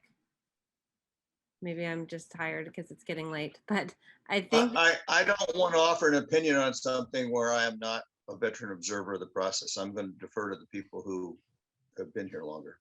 okay. So you know, I think it's a matter of like, you know, at least three people, the majority of the people that are speaking up on this topic do want to see the minutes in the same format that they were before. So Len, do you want to write the minutes in that format, or do you want to give it? No, I mean, especially looking at tonight's minutes, for example, without, let's say, Dave wanting to do all the summarization of the dialogue, I wouldn't have a prayer to get it there. If he wanted to collaborate and see how that looks, I'd be happy to. Jill doesn't have the background to do that yet, because to do that, it's not just, you're not doing it just on sheer logic. You have to know some of the background, and then be careful to not put your opinions in it, which is a temptation one can always fall to as well. So, you know, Dave, would you like to try that approach, or would you prefer to take on the next one all by yourself? No, the collaborative approach isn't great either. Claire and I did that back and forth for various reasons, and it sort of worked, but it's a lot harder, and you really need a person responsible for the minutes. And I realize most organizations have staff to do that, but for us, it's been the secretary. And collaborating to me is just way, way, way too much effort. Okay. So it sounds like no one's willing to do the minutes. We have four. Can I propose something? Who just doesn't want to collaborate? No, I am willing to do the minutes as the secretary, not as a collaborator. So then we would need to have a re-election of officers. Or Len would need to functionally agree toward to that, do I it mean, in the old way. what's that? Or Len would need to go back to agreeing to doing them in the old way. Oh, I don't believe I have the time to do that. I mean, in terms of my ability to do that summary that way. That's why. Can I propose something? Sure, Dan. So the proposal is to keep Len's format. And I think you added some idea of notes to the minute. And then Michelle said, oh no, we would have to vote on that also. Backing up, I think if there were, the notes just basically consisted and with a disclaimer saying, you know, these are all approximate, something that would give timestamp directions to, you know, the topics, and then, you know, approximate comment periods. I mean, I don't know how much detail we really need to do. I think a general, you know, comment period starting, you know, at time X and then ending at time Y, or I don't know. I don't think that part needs to be Oh, really scrutinized so as much. I just really want to hear from who's willing to do this. well, no, I'm okay to basically agree to swap jobs with Dave. And I mean, there's things I want to try to work on, which doesn't preclude me from doing that. And I understand that Dave's not comfortable from a process standpoint to do that section of it. I'm okay with that. So, I mean, if we want to take that route, I'm supportive. And that's not something we can't do it in an election sense tonight. But I mean, I think Dave and I have worked together well enough that we can execute. So if he wants to just move ahead to do the meeting minutes for the next meeting, and then there's sort of a backlog that I can organize what I have and look at. So, but I think it's, to me, we've done enough that it's critical to have this short form out, very quickly. And I apologize to a certain extent, not realizing what I was, got into here. But I think Okay, so let me just clarify. Two problems or two things we need to solve. One is who's going to do the minutes going forward. Two is going to go back and do the 6 meetings, including tonight, that we don't have approved minutes for. So going forward, Dave said he'd be willing to do the let me just finish this part and then we'll go to Claire. Dave said he'd be willing to do the minutes as secretary. Does that mean we need to have a re-election at the next meeting? Okay. correct. You're But not I could go ahead and start without waiting for that. okay. Which meeting would you start with? Tonight? I am willing to go all the way back to December 10th. In the Okay. interest of getting stuff complete. Okay. I won't get them all done, by the next meeting. But No, Dave, the January 13th is the first meeting that's not approved. oh, great. I don't have to go back all the way then. Yeah, Correct. I can go back to January 13th. The only meeting this year that we've approved is the retreat. So all the regular meetings this year need to be done. Mm-hmm. Okay. Claire, did you want to add something? No, you've got it solved. It's fine. Okay. I think that I need to figure out what it takes to do the re-election. So then the treasurer position, Dave cannot probably have 2 positions. So Len, do you want to take on the treasurer role? Yeah, that's what I said. I'm agreeable.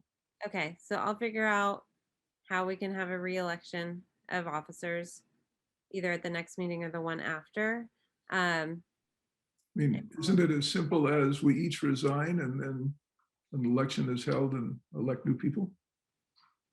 Okay, I propose we do that at the second meeting in April just for time. Yeah, that's reasonable. Okay. And I will point out that we do have a time issue. It's not stopping at the back door, but we do need to get the bank information changed, and I had started that. But I don't think we've gotten any further on that. So that's not a real problem. The check that we were issued is good for 6 months, so it's good until September. It's in my possession right now. So I'll hold on to it until the new treasurer is elected. Okay, and I got that form and I started to fill it out, but I have not given it back to the bank yet. So we'll have to get another form for Len, and we'll move forward with that after we do the re-election. I suppose I can maybe get my name added because I think it's currently Barbara and Claire. Yeah, Barbara, Len is actually still on the account from last year. Oh. Oh, that makes it easy. Yeah. Give me that check. Give me that check. Okay, so I'll take care of the bank. It sounds like I'm the only one that needs to be added then, and we'll take Barbara off. Yeah, they may still insist Len fill out a new one because the bank has changed hands, but you can find out when you drop yours off. Okay, sounds good. All right. I will close this item now then. Thank you, everyone. Thank you, Dave, for stepping up. Well, before we actually completely close out, is there anybody on the council opposed to me taking over as secretary? Because I don't want to start on the minutes if somebody's opposed. Great. Didn't think so, but I wanted to be sure. I think we're going to have a hard time figuring out who's going to take on this role next year. Man, after all the trouble this year. But thank you. Thank you all. Thank you Me Glenn, for the too. work you've done. Okay, on to council activity. Anyone want to say anything?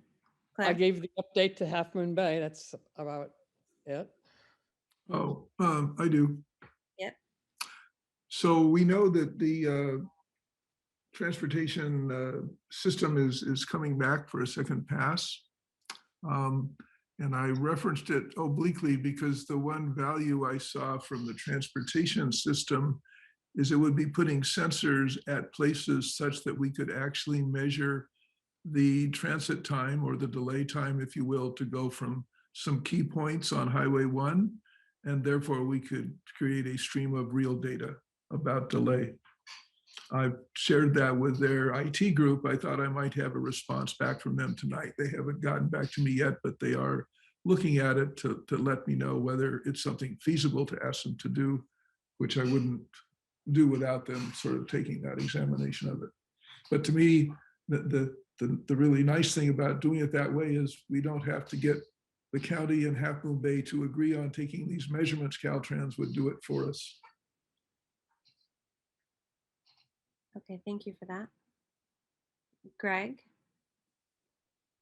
Well, I've been doing a lot, but I want to bring up 2 points. One is, I think there should be a way for council members to report their activity without taking late meeting nighttime to do so.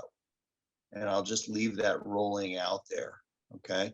The second thing is, and it'll come up next agenda item, I've attended a bunch of SAM and MWSD meetings, and I've written an article this week about the lawsuit between Half Moon Bay and SAM. Ballpark, every household connection in our area is about $1,000 at risk right now.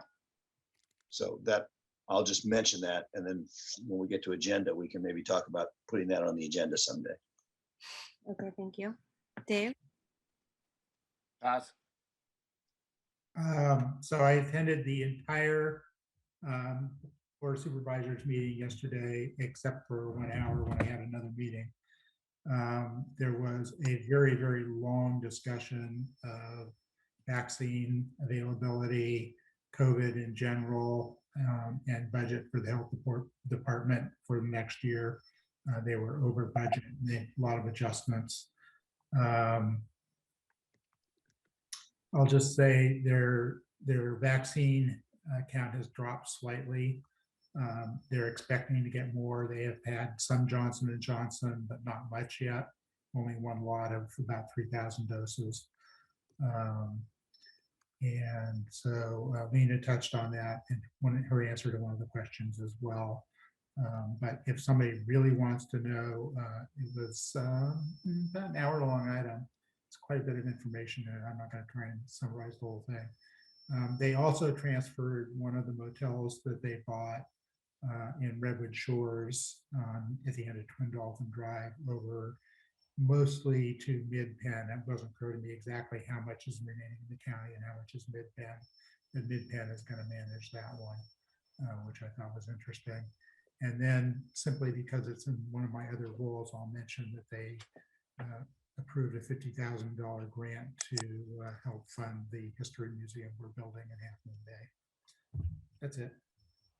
What was the last thing you said, Dave, that I cut off then? Oh, sorry. There's a Don Horsley agreed to approve a $50,000 grant to the Half Moon Bay History Association to help fund the construction of the history museum we're doing behind the jail in Half Moon Bay.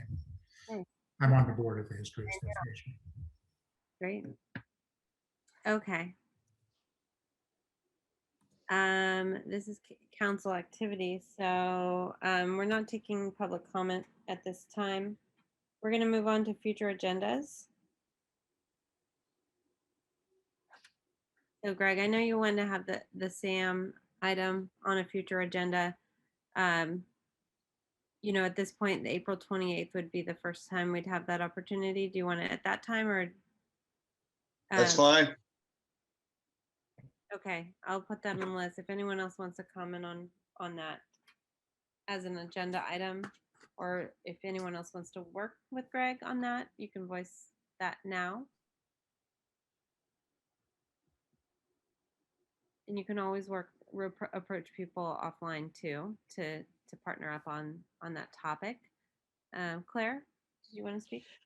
We should consider, when we go back and look at that issue about the trees that was brought up early on in the meeting today, we should consider how we want to address that.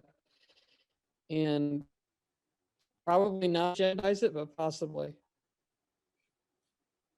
Yeah, that's a really good point. In terms of timing, so we already made that comment that we had no comment, but we can the three of us can look at it again and decide if we want to just. We can read. Yes. So I think the three of us will do that if we want, or if there's interest in having that be and a future agenda, we can do that again. I think the next opportunity is probably going to be April 28th. So then we're balancing, getting a speedy response in with having that be like having a full-fledged agenda topic with debate, with potentially a letter at that point. I would recommend that we review the comments and get something out sooner rather than later. Just Claire and Dave as the people who are reviewing the planning referrals. If anyone else disagrees with me on that and would rather have that put as an agenda item, we can do that. I think since we did already state no comment, we want to get a revised comment out quickly if we want to revise it. We can send them something as a comment and still reserve the right to write a letter in the future if we want to. Yeah, that sounds good. And I was just looking back at that document that we're keeping of the comments that we make. It's posted to the website, and we haven't updated that in several weeks. So we can update that, and we can update that with the revised comment we make so that that's public knowledge. Okay. Anything else on the topic of future agendas? Do you have a motion to adjourn? Move we adjourn. Second. All right. All opposed? Yeah, let's just roll call. Okay. Anyone opposed? Everybody's for it. 7-0. Bill's not here. Thank you. Good night, everyone. Good night. Bye. Thank